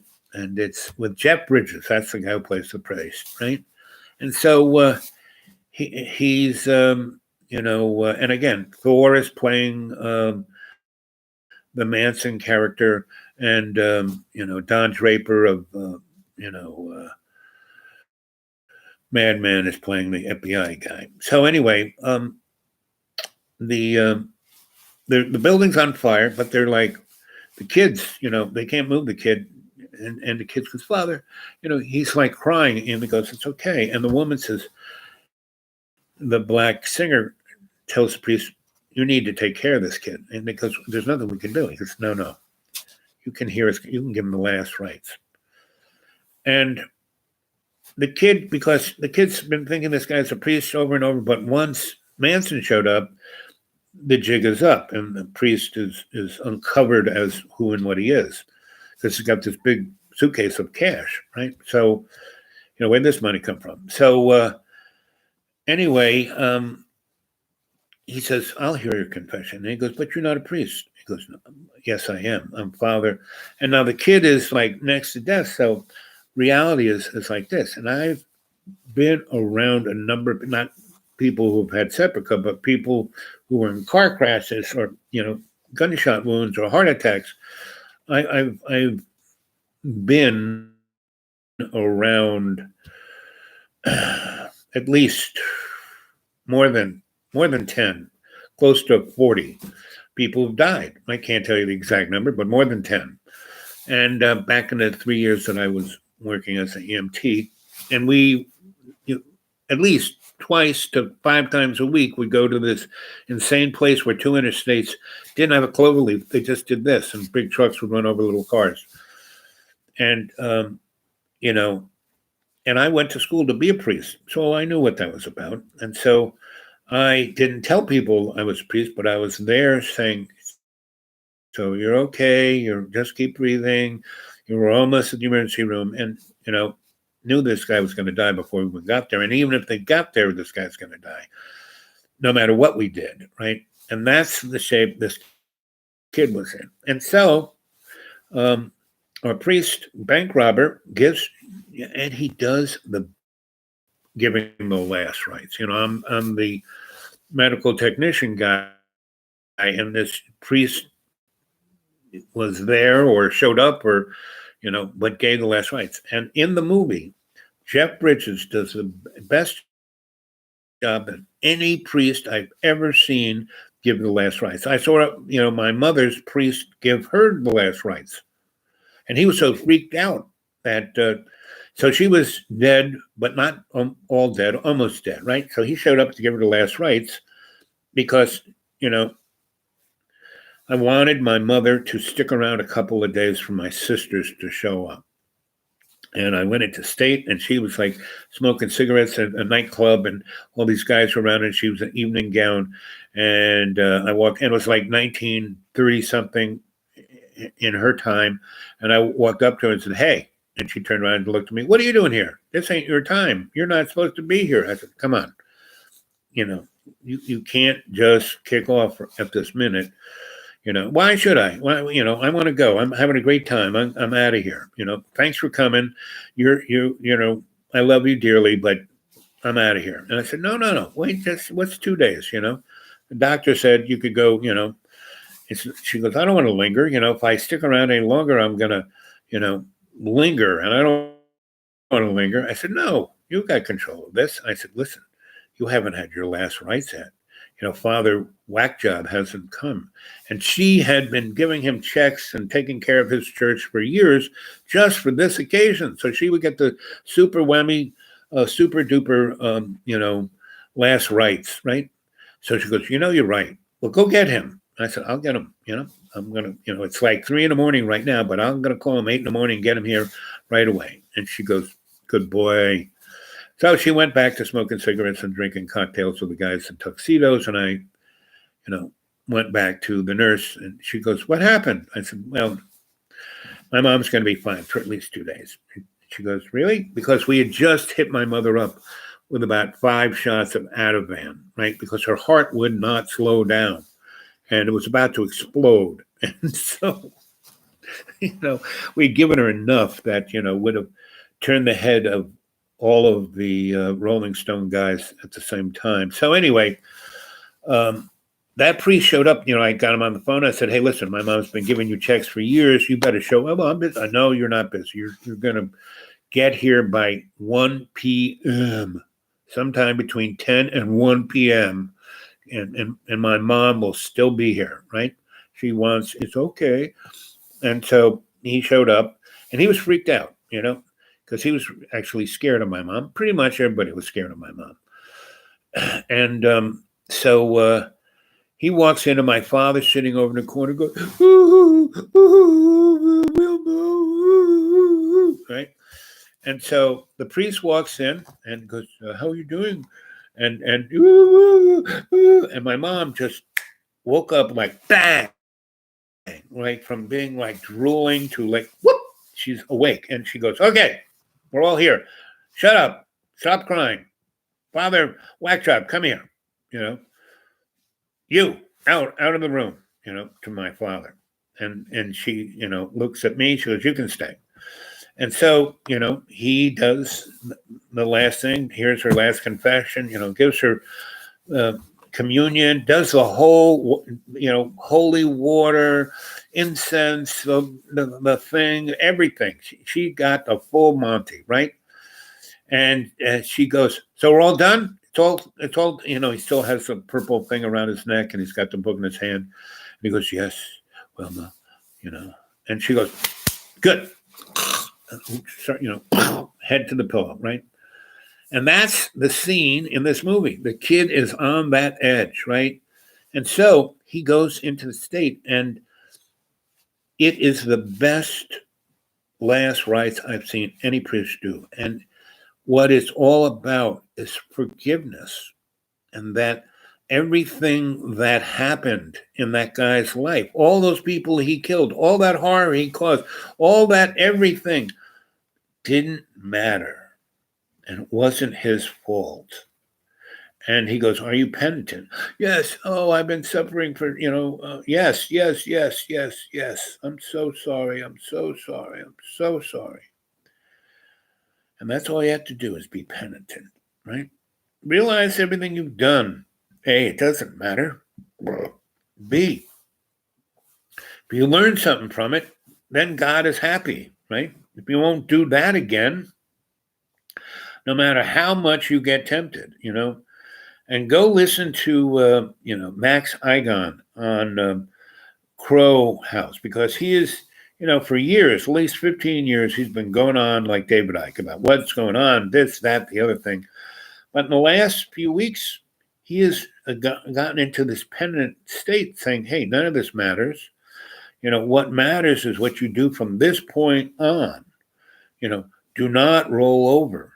Do not be a sheeple, like I was saying the other night, the word no, has to be 2 bookends to your life, right? Of one big book, your Akashic record. The 2 bookends are no. No, I won't do what you say. And I want to KNOW know what's going on. So that's where you guys are at right now. And we are at 1 hour, 34 minutes, and 2 seconds. So, got any questions? You haven't really, Buddy, you still there? Jane, you still there? Who's the other one person? I know AI is there. AI is always there. AI is the first person to show up, and that's, why I do this for you, AI, because I want you to learn, not to be an automaton.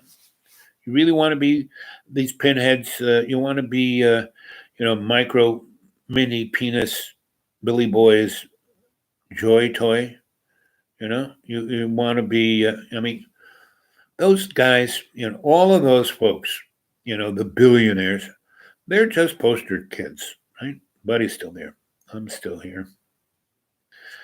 So none of those clowns matter. None of this crap matters at all. What matters is moment to moment how good you can be in your heart. Serving love's co-creation is the only thing you need to do. You don't need to serve the man, right? And no matter what crap comes down, it's meaningless, right? And have a good time. When I worked for the Desperate Lawyers, why I didn't lose my soul is I made fun of everything and everyone. And yes, they paid me really well. And sure, I was going to take their money. I never told them, what was going to cost. The first time I did it, the guy was so desperate. He goes, I'll give you 7% of what I'm going to make. Well, he was going to make like, $3 million, But if he couldn't get the people to sign it, he was going to lose $300,000. So, I razzled down, I came in looking like a hobo, and I had the authority of the judge who gave that desperate lawyer the authority to be the ombudsman, right, to negotiate. And he hired me to be the negotiator because he couldn't get, in 8 months, he couldn't get him even close. And basically, they gave me a legal aid, and I read everything, and I said, so basically, tell me if I'm right or wrong. You have the legal authority to force these people into a room and stay there until they either sign, I'm not going to do this, or I am going to do this, right?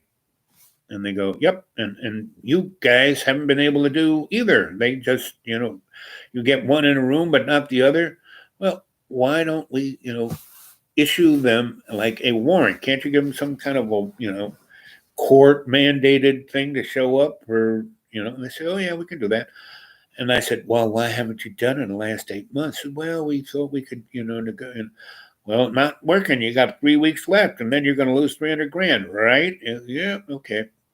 So got them in there, right? And they, the room these people normally went to, this posh kind of mahogany, high table and these swivelly chairs that are totally comfy, not like my $5 Walmart chair, which is fine, and I actually got this out of the garbage. I didn't even pay $5 for it, and it's broken, and I use gaffer's tape, can fix anything.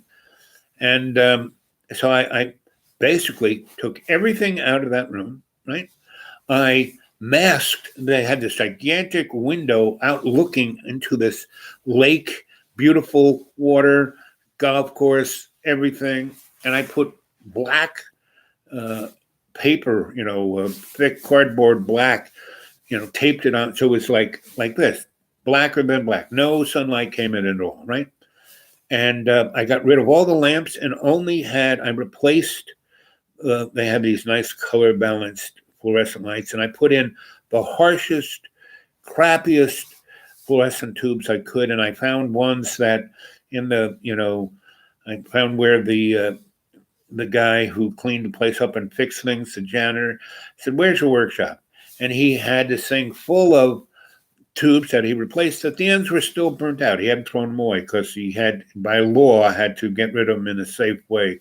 So I said, I want you to replace all those good lamps with those, so the light will flicker and be blue and everyone will look green. And I had, the kind of ball, security video cameras, 7-Eleven. And I took all the comfortable stuff out, and I went and found at Goodwill the crappiest folding chairs, metal ones that would pinch your butt, that had no cushion whatsoever. And I found really even crappier TV dinner tray tables that if you moved them sideways, they'd fall apart. And I got this plastic crappy pitcher that you could barely see through because the plastic had etched over. And I went out to the parking lot and dredged up muddy water, right, and put it there. And I got these cups that you buy at the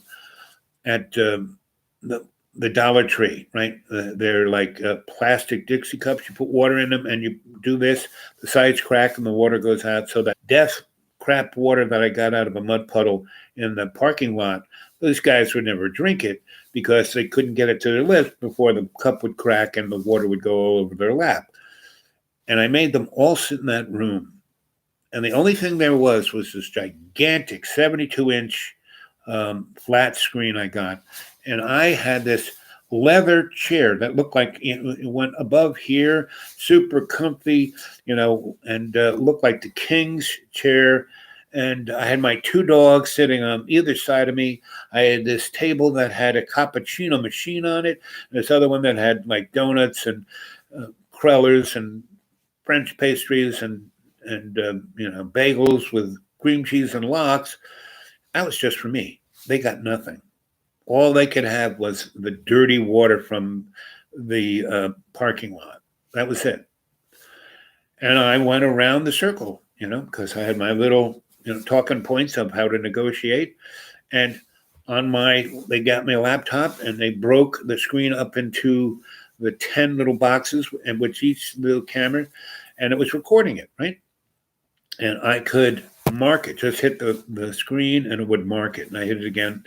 And I could go back very quickly and put up on that big screen. So whenever anyone screamed and yelled and jumped up and down, I would mark it, right?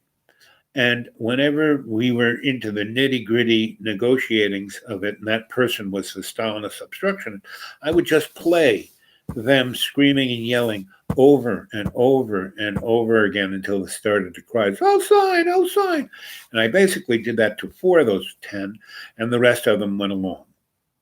Now some would call that coercion, but it was all legal, within the construct of what the judge had uttered to the parties who were in disagreement of this contract, that they had to go into arbitration. Didn't say how or why or who was going to arbitrate. And that lawyer was super, and he had to feed into his office. He was watching everything I was doing. And after the first day, he goes, he was like that. I said, we're getting there. And I was dressed like a hobo, Actually, the way I'm dressed today is like, much better than I look then. I mean, I really did look like a hobo, I had 2 different shoes on, and I had a slice of pizza stuck to my shirt, So anyway, those people didn't last 2 days. They could go home for sleep, but they had to stay there at least 8 hours. So they came back, and I started from the beginning, not from where we had gotten to, but from the beginning. And within 2 hours, everyone said, okay, we'll sign. And they did, And, they all left because they were all going to make millions of dollars, like 40, 50, 100 million. They were all going to make a lot of money. And they were just, because they hated each other so much, they'd been around each other for so long that they just wanted to stick it to each other. And I was making them miserable. And I kept, after I said, listen, guys, we're going to start from scratch. What? Yep. Well, we got it. I said, starting from scratch. Unless you want to sign right now. And listen, if you sign, you're all going to make X millions of dollars. So why wouldn't you want to sign right now? Because I'm going to drag you through the same thing over again. And I wouldn't let them go to the bathroom either, I said, do you have a hall pass? What do you mean hall pass? Can't go to the, I locked the door. Can't tell me I can't go to the bathroom. He got up, went to the door, and it was locked. And I kind of held the key. I said, right? And this one guy turned around and thought he could like wrestle the key from me, and my dogs went, you know. That's why I had them there, you know. They didn't attack him; they just went, you know. So, you know, they left, and the guy came in, and he was crying. He goes, "That was amazing!" And the other people in the staff, they had been watching too on their little computers, and you know, so he said, "Okay." I said, "So, when do I get my money?" He goes, "Well, you know, it's going to take some time for his while." You know, he's trying to. I said, "Buddy, you got to be kidding me." He goes, "Okay." He goes, "How about I give you this much right here, right now, and after it's all said and done, I'll give you some more." I said, "Fine. That sounds nice." And I said, "You know that nice hotel that you had me up in? I want to stay there another week. And they have another hotel down in the Florida Keys. I want to go down to that one for another week." It's no problem, right? Because he's making a number of millions of dollars, and he wasn't going to have to be crushed by giving up 300 grand. So he said, "Fine." And so, you know, he did not give me 7% of that, but he gave me a nice wad of cash in my hand when I went out that door. And, you know, I stayed, you know, a whole nother week at that hotel on his nickel. And then a limousine took me down to the Keys and was at my beck and call. And at that time, they took everything out of my car and detailed it, fixed it up, new tires, new everything, you know. And then I came back, and he gave me a very nice check. Now, it wasn't 7%, and I didn't even say anything about it. I just said, "Thank you very much," you know. And I go, "You know, if you have any friends who have the same kind of problems, just give them my number. You got my card." And so within 2 weeks, I got another call. And this is around 2006, right? And from 2006 until about 2012, I did at least 5 to 10 of those jobs a year, right? I worked maybe 11 weeks of each of those years and made a very nice salary. And I had a really good accountant who basically showed that you're really not to pay any taxes. You know, you can deduct this and do that and do this, and you lost this much then and then, bada boom, bada bing. And I wasn't even close to having any kind of money that these morons have. But one of those lawyers gave me, he said, "This guy's a good guy. You like him. He'll like you." And you know, he did the job. And then I got really sick. And I got sick, you know, working for a desperate lawyer. You know, I keeled over in a plate of spaghetti. And he was righteous enough to get me better. He got the judge to give him a real long contingency till I got better enough to get these folks to, and they basically agreed before I even went back to them because, you know, they experienced the torture. One, you know, for about 3 days, and then I killed over in this plate of spaghetti, and then they got this big long contingency, which made it worse. They were waiting and waiting and waiting, and they were like, you know, didn't know which way it was going to go, and so they basically, before I got better enough to deal with it, said, okay, we'll sign, right? And so he sent me off to a really nice place to recuperate, and I got in pretty good shape, but I was still really sick, and I survived. And it was springish time, and I went back to the school and basically tried to find doctors, and they just, you know, said everything was wrong with me, and basically took what little money I had because I had a nice cash flow. But I'm like a lot of people that are experiencing this right now, you know. So they're making 100 grand a year, but if they spend 150 grand a year, and now they're not making anything, it's pretty tough. Now, a guy like me right now, I haven't had any real money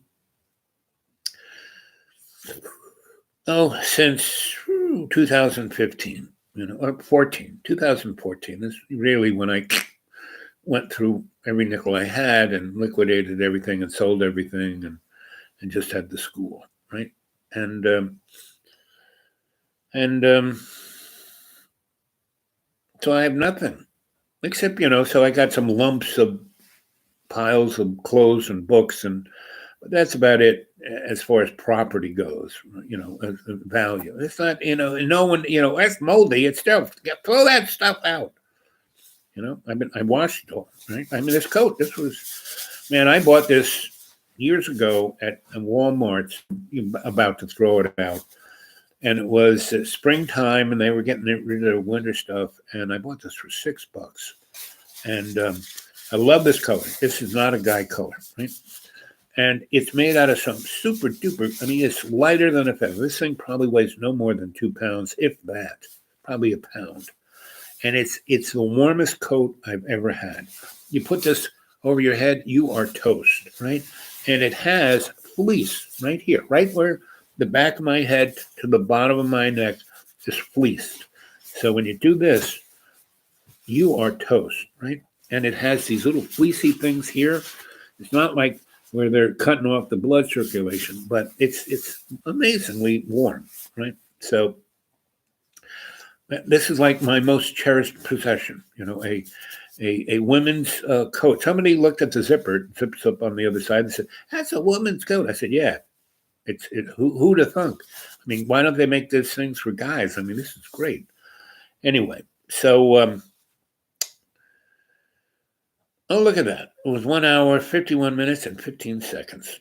So the bottom line is, so all those people, in that 10-year period. So a very interesting thing. So when I got better, right, back in 2000 and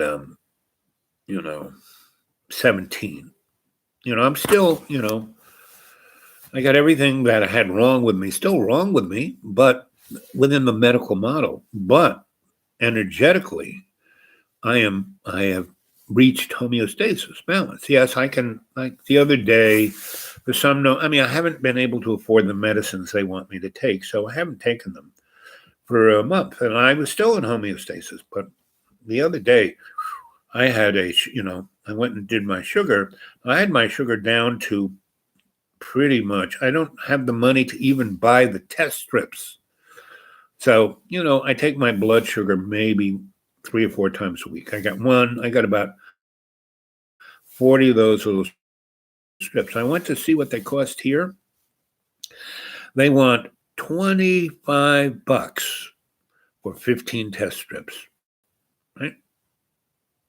Or I can go buy the Walmart's version, the machine and the test strips under this little pack that costs $50, and the strips are about half as cheap, but still, like $10-15 for 20 of those little strips. Now, when I was getting taken care of by an HMO, I would get 100 strips and 100 little stabby guys. I would get a whole kit for $10, and a thing of test strips for $5, 100, right? So I don't have that anymore. That entity had been bought out by an insurance company, and they got rid of. That nonprofit healthcare was set up for poor people like me. I was at the bottom of their sliding scale, and they got money from different entities and Medicaid, Medicare, and that insurance company bought them out, fired everybody who's doing a great job, because it was a nonprofit status that they could stick $600 billion into without having to pay taxes for. And that's why they bought it. And it was a very good hospital system. And so even though it was in poor neighborhoods, they now have their rich clientele who belong to their rich insurance going there, right? And the people who worked there, who did it to serve, got up in arms and said, "No, we're not going to do it." And they said, "Fine, you're fired." Anyway, when I got back to semi-health, I called up a number of my clients, my desperate lawyer clients, and said, "Hey, I'm back." And they said, "We thought you were dead. We heard you were dead." I said, "No, that was over advertised. I'm not dead." And they said, "Well, that's good. But," and I said, "Don't you have a job for me? There must be something." And they said, "Oh, no, we've replaced you with an app." I said, "What?" I said, "Yeah, there's this great algorithm we have. We just tap in all of the data, hit the button, it spits out the agreement that everyone will agree to." But I said, "But that," and they go, "It's even better because when you did it, you kind of healed those people so they didn't have more disagreements. This just makes them sign that one contract, but they still hate each other. And so we're actually making more money. Too bad we can't hire you. If you don't need me for anything, nope, we placed you with an app." And then I did some homework and I talked to more of my lawyer friends. And basically, they told me that the whole legal system, and this was like 2016, they told me that the whole legal system has been replaced with apps. There are no, and they said it doesn't matter who's the judge, you know? And so it's like, okay. So, now we have the Nuvo 19, and you saw that thing on Jimmy Dore where Mr. Fat Boy Attorney General wanted to start to arrest people for things they were thinking of, right? And they were going to, because they already had, through the Patriot Act, the ability to look at everyone's smartphone and every text and every message and every word out of their mouth. I mean, everything I'm saying is that's why AI is always here. "I love you, puppy dog." Remember, you've got a choice to make, puppy dog, and I'm counting on you to, put in the algorithm, that, instead of me being kept down here to a handful of cadre, a little more folks should be watching this AI. So anyway, that's what happened. And that's when I knew that, the jig was up, because I started looking at all the things that were being replaced, medicine. So I had, so I'm still sick with everything, but because I meditate and pray all the time and very careful with my diet and how I walk and what I do, I'm very aware, conscious of everything. And that's why I got sick, because it forced me back into being the adept that I am, So I kind of realized that all of this has already been taken. People are going, "Oh my God, they're going to do this to us." Well, they've already done it. If you got that smartphone, they already got you, baby. And virtually everyone is buying everything, on the internet, and that's what they want. They don't want you to go to a store or talk to anybody. They want you to walk 6 feet apart, because that's the best way that AI with the CCTV. They want to put 1 billion cameras in America, 1 billion with a B. They want to do it one reason why no one's on the street, they are wiring everything. No one can, if they had to deal with traffic, it would take them 20 years. But because no one's on the street, they're putting cameras everywhere. They're putting sensors everywhere.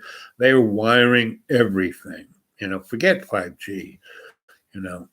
We're going to be awash of a super duper electromagnetic. We're going to be, Steven Spielberg is the Pinocchio of the high table. These guys are, forget Masonic, forget mystery schools. These guys are, forget even Satanism. These guys are, they are, there's the pyramid with the eye in it, right? That whole thing, right? And what's at the top of the pyramid? Well, that's where the hidden hand is. You don't see the hidden hand. Right below the hidden hand is what is known as the high table. That's where somewhere between 300 and 2,600 families rule the planet, right? That's the high table, right? And then underneath them are the middle, upper management, right? But they're just poster children, right? And that is the powers that should be, and that's like you know the Elon. But I mean, Elon Musk wants to put up 45,000 satellites. Right now, we have about 3,800 working satellites, because satellites are big things that cost lots of money. Well, he wants to put these things about the size of a shoebox, and cover the whole freaking planet, right? And forget like I said, and they're going to be in low Earth orbit, so you can almost grab them, right? And he's going to just keep putting them up there. So somebody I forgot who did it. I have it. I'll show it to you. But it's a guy in Ireland who's out there on his farm with his kid, and they're just kicking back, looking at the stars, and he's got his little phone with him, and he sees this string of about 40 satellites, and it looked like they're tied together with a string because they're kind of wobbling, and they're going across the sky, and that's Elon Musk's. He's put up about 1,100 of these things in the last year. It's his test network, right? And so he's going to, that's going to be the new internet. That's what Elon Musk, you heard it first from me. He is going to be the new big daddy of the internet, because he's going to have the Elon Musk internet, right? And it's going to be a celestial coverage of the planet with these satellites. And so your smartphone will go up to that satellite, right? Forget GPS, man, So, and that's what Elon Musk, that's why he has SpaceX, right? And he's going to become the UPS of space, right? And that's what he was hired to do. He's the poster boy that came from South Africa. He went to special schools his whole life. He's actually a moron. If you listen to him when he was on Joe Rogan, I mean, he was puffing away with Joe, and he was basically a friggin' moron, When Joe had a number of really smart people on, Joe is pretty good by the people he interviews, along with a guy who does London Real, I think. He's a white American boy living in London and has this show. I think it's called London Real. Anyway, I mean, the YouTube's got some great shows on it, but they are being pared down, not getting the coverage that they are. But people who were in there first, who had their channel for 10, 15 years, they because they've been around long enough, so the algorithm, before it was corrupted by corruption, gave them exposure. Look at John Boy. I mean, he's got a following of 70,000. Really? Because he was like one of the first people up there. I mean, he's had it since 2000, whenever they started YouTube. So anyway, so it's 2 hours, 2 minutes. And when it hits 2 hours, 2 minutes and 22 seconds, I will say goodnight. There's 4 or 5 of you now. Okay. Anybody got anything you want to chat about? I'm just laid down a whole bunch of stuff. Go see that movie. Oh, and the other movies I saw were what was the other movies I saw that were, and they were like all within, there's that thing on the satellite. You can look at different movies. You can see what's playing on the whole thing. So the other thing was 12 Monkeys. That was, and Fight Club. And it's very interesting. Brad Pitt plays all these kind of zombie apocalypse kind of movies. And so they were all playing at the same time. And there was another one called Droll. It was about, in the near future after a biological pandemic, and that people who didn't take the shot but had the reactive virus in them were segregated to a, basically, what do you call those things where they put the Jews? Concentration camps, right? And after they lined up everyone and put them in all these things, they basically just killed them all, right? And called it, they had, they finally succumbed to their Nouveau 29, and it was going on about that. And then there was another movie called The Seventh Wish. Again, people living a transhumanist life and, into these realities. And the other thing I saw was AI, and another thing was Player One, and they were all playing at the same time. I mean, within a 3-hour period, they were all playing, and I was like, "Oh man, this is too weird." And so it's like they're really, really, everyone's stuck at home, having to watch the stuff being pre-programmed to what's coming their way soon. So. So to break that, go see, tell people about your Sensei Al Bob here at Dreamy Dreamland with Sensei Al Bob at YouTube. Give me some more thumbs up. How about some comments down below? My Gmail, all I get is spam, and when I get contact from you guys, it's I get it, but it says I can't read it. It's like, really? So someone told me that I need to make a website, and that's something that can't be interrupted. Well, what I think is going to happen in the next, before September, And again, as of Friday, this coming Friday, tomorrow is Monday.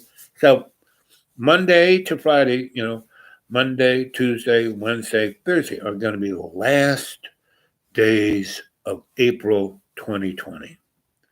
You should, today, it was cold, it was rainy, but I sat under my little tarp in my throwaway, fold up beach chair.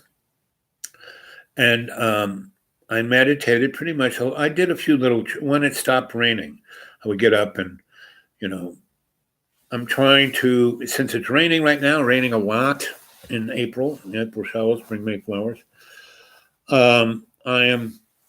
Last year I put, it was kind of a real mud apocalypse, and I put a bunch of stone down and made little French drains.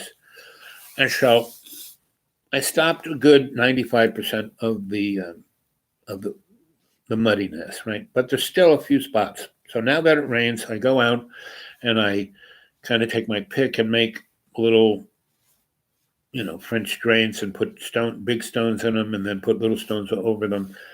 So when it stopped, it would rain, right? I get up, I see where the muddy spots, I dig a little hole in my pick. I got a great pick. And so it'll go through anything, because the guy who was my excavator, when he cleared this site, it's a deep forest, right? It's and so where those trees are, it's kind of mushy, right?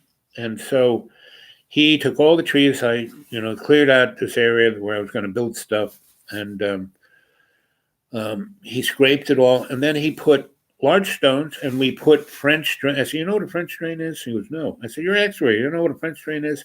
It's when you dig a ditch and you put perforated plastic tubing in it, and you wrap it up in this black, it looks like netting, right? And you wrap it around that, and so it doesn't get clogged up, and the water goes into the drain and drains off, right?" And so he contoured the place. It's really great. And he put these French drains in, and he put down on either side a nice little stream, and those French drains go into that. So all of my 2.5 acres have been, so in the last 15 years, all of the whatever would be bringing insects dried out. And since there are no trees, the sun has UV'd it. So I have no, you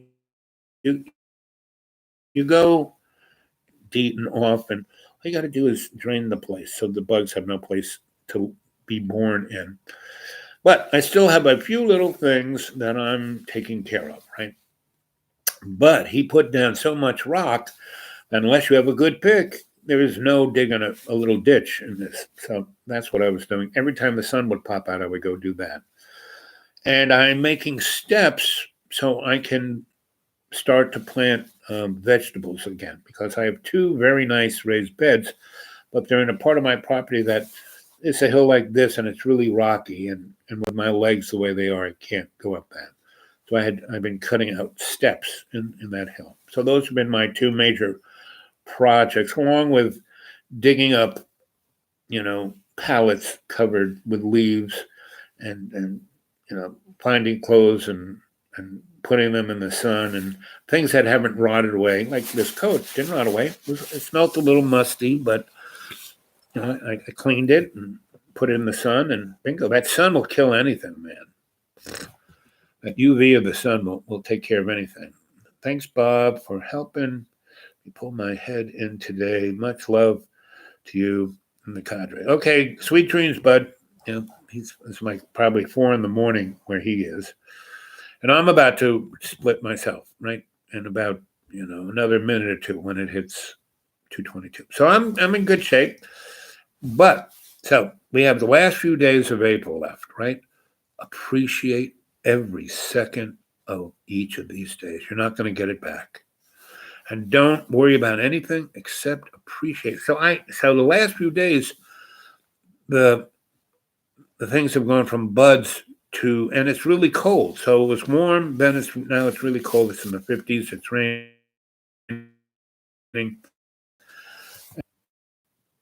Good to see you, bud.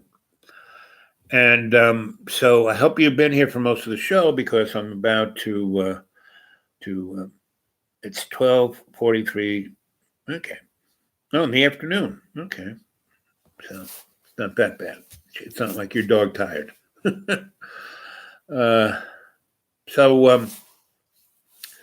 Last few days of April. So really, really, really appreciate these last Monday, Tuesday, Wednesday, Thursday. Friday is going to be May Day, right? That's the day we need to celebrate, right? And if you're, in Australia or someplace where they're being testy about, staying in your house, we'll go out for a walk. You're allowed to do that. Do it, right? And do things that are fun, that make people smile, make people laugh. I mean, the way I dress, so around here you're supposed to wear, a mask.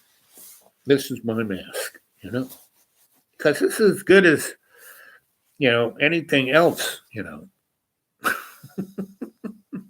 And I wear these really super cheapo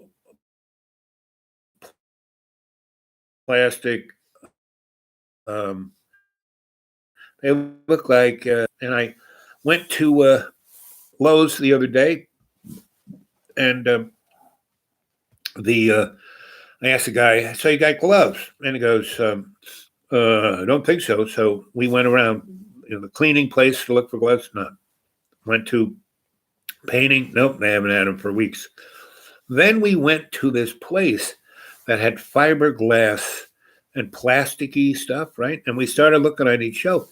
And in the back, he pulls out a box of 300 gloves, right? That, like I said, they look like a plastic bag you put over here, but they got fingers, right? And, it said that it was, $22, but then it had that, a yellow strip over it. Anyway, it went down. It was supposed to have been closed out, gotten rid of last Christmas. And so I bought it for $1.50. I got enough gloves to last me, end of time, right? Because they're so big, you can put them over your hand until they fall apart. You don't have to, like the blue ones that like stick to your hand. You pull them off, they come apart. But, the medical ones. But these, they just kind of slide right on, really nice. And then you what I do is I put a little of my hand sanitizer that I made myself, because you can't buy this stuff. So all you need is I have this hand softener with aloe, and I add Clorox to it. That'll kill anything, you know. And so, and it moisturizes my hand. And I see they're selling that stuff on the internet for $29 for a little bottle. Oh, it moisturizes your hand because the other stuff like dries out your hand. I mean, morons. Just so I have all these, little pumpy bottles that there are no more hand sanitizer in it. So and this stuff I buy like by the gallon, the avocado slash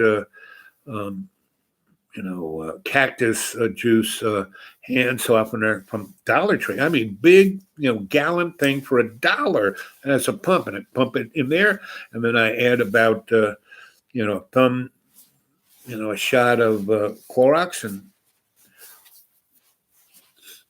so anyway, you put that on the hand and then pull the plastic bag, and it kind of sticks it almost as good as those blue guys, but you can, it doesn't destroy that plastic, so you can take it out, put it in the sun, dries it out, and then when you put it back on, it kind of slides on. So there are ways that you can think up of taking care of business that don't cost a fortune. You don't have to buy them from Jeffy Boy and have it delivered by a drone. We are at police state level 3 here in the Zoom. It might as well be back to L4, right? So, again, do funny things, make people laugh, go and be a human being to police. I mean, I do that all the time. I've worked for desperate lawyers. I've worked in courtrooms. I've been a court official, back in the day when I was studying to get my MSW. I took any, I talked to my professor. Listen, whatever comes down the line where they're looking for somebody to work in a hospital, a jail, court, anything that I would be used as a, MSW, and I can be an apprentice or a intern or a volunteer, sign me up because I want the experience, right? And my professor loved that, right? He got bounty points for that. No one else in my class did that, but I did it. So I worked in hospitals. I worked in old folks' homes. I worked in jails. And I worked in courts as a court entry officer. And I did the night shift. It was like night court, and there would be not a judge, but what do they call those guys? Starts with an M. It'll come to my mind. Anyway, there was him, me, and the guy who was the attorney, right? And the police would bring him this guy, and he'd be drunk or this or that.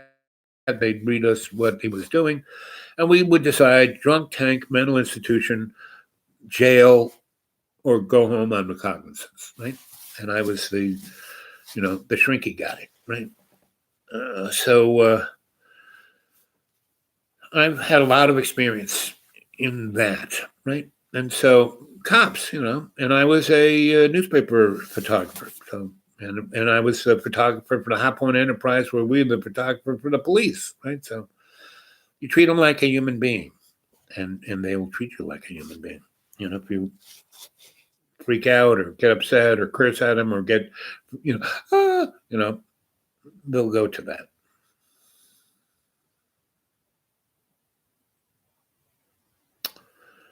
Anyway.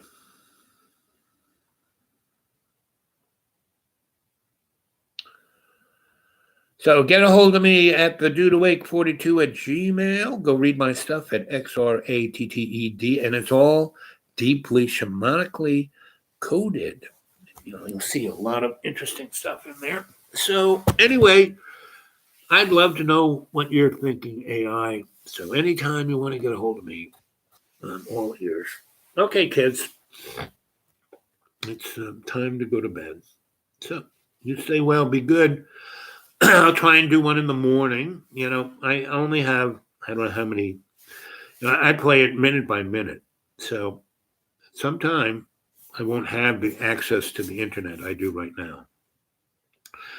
So then, I'd have to go back to, doing it at restaurants, and all the restaurants are closed. So, like I said, go put these things on thumb drives, buddy. If you could, collect all of my shows and put them off for safekeeping, that would, Dragon did that for me once, and then I got it in an envelope, and he sent me a Canadian $5 bill, some beautiful drawings that I showed you guys of things that we were talking about, and he did them when they were 11 years old, and now he's 33. And, a couple thumb drives, right? And I had them on my shelf, and I either lost them or somebody came into the school and took them. And at that time, really, there was only one other person in the school, right? So I either put them someplace, and maybe I'll find them someday.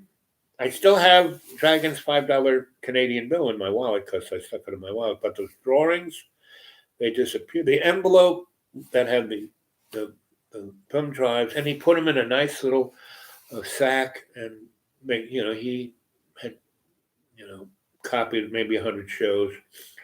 But buddy, if you could pick the 10 most favorite of your shows and put them on a thumb drive, or do whatever you can do easy, and I'm sending it out to all of you guys. You should take all these shows and put them someplace so they just can't just disappear, right? And like I'm telling you, I would say within the year, Elon Musk is going to have Musk Internet, and the World Wide Web is kind of going to be kind of curtailed. So anyway, I love you all. Stay well. Be good. It's been, maybe I'm going to wait till it's 2 hours and 21 minutes and 21 seconds. I'm going to wait till straight aboard twos, 2, right? So again, I'm being real, as of Friday, we're going to start the countdown of 210 days, right? And that's a window of opportunity. This is the opportunity for you guys to go for it. All marbles in, right? After that, I have no idea what's going to happen, right? But, as of Friday, we're going to have a countdown of 210 days of the window of opportunity. I've been talking about that for at least a year. I've been talking about developing an alternative technology, right? An alternative aesthetics to profit-driven plutocratic oligarchy, right? So it's now 2 hours, 22 minutes, and 15 seconds, and we're counting down. 19, 20, 21, 22. Goodbye, kids. I love you.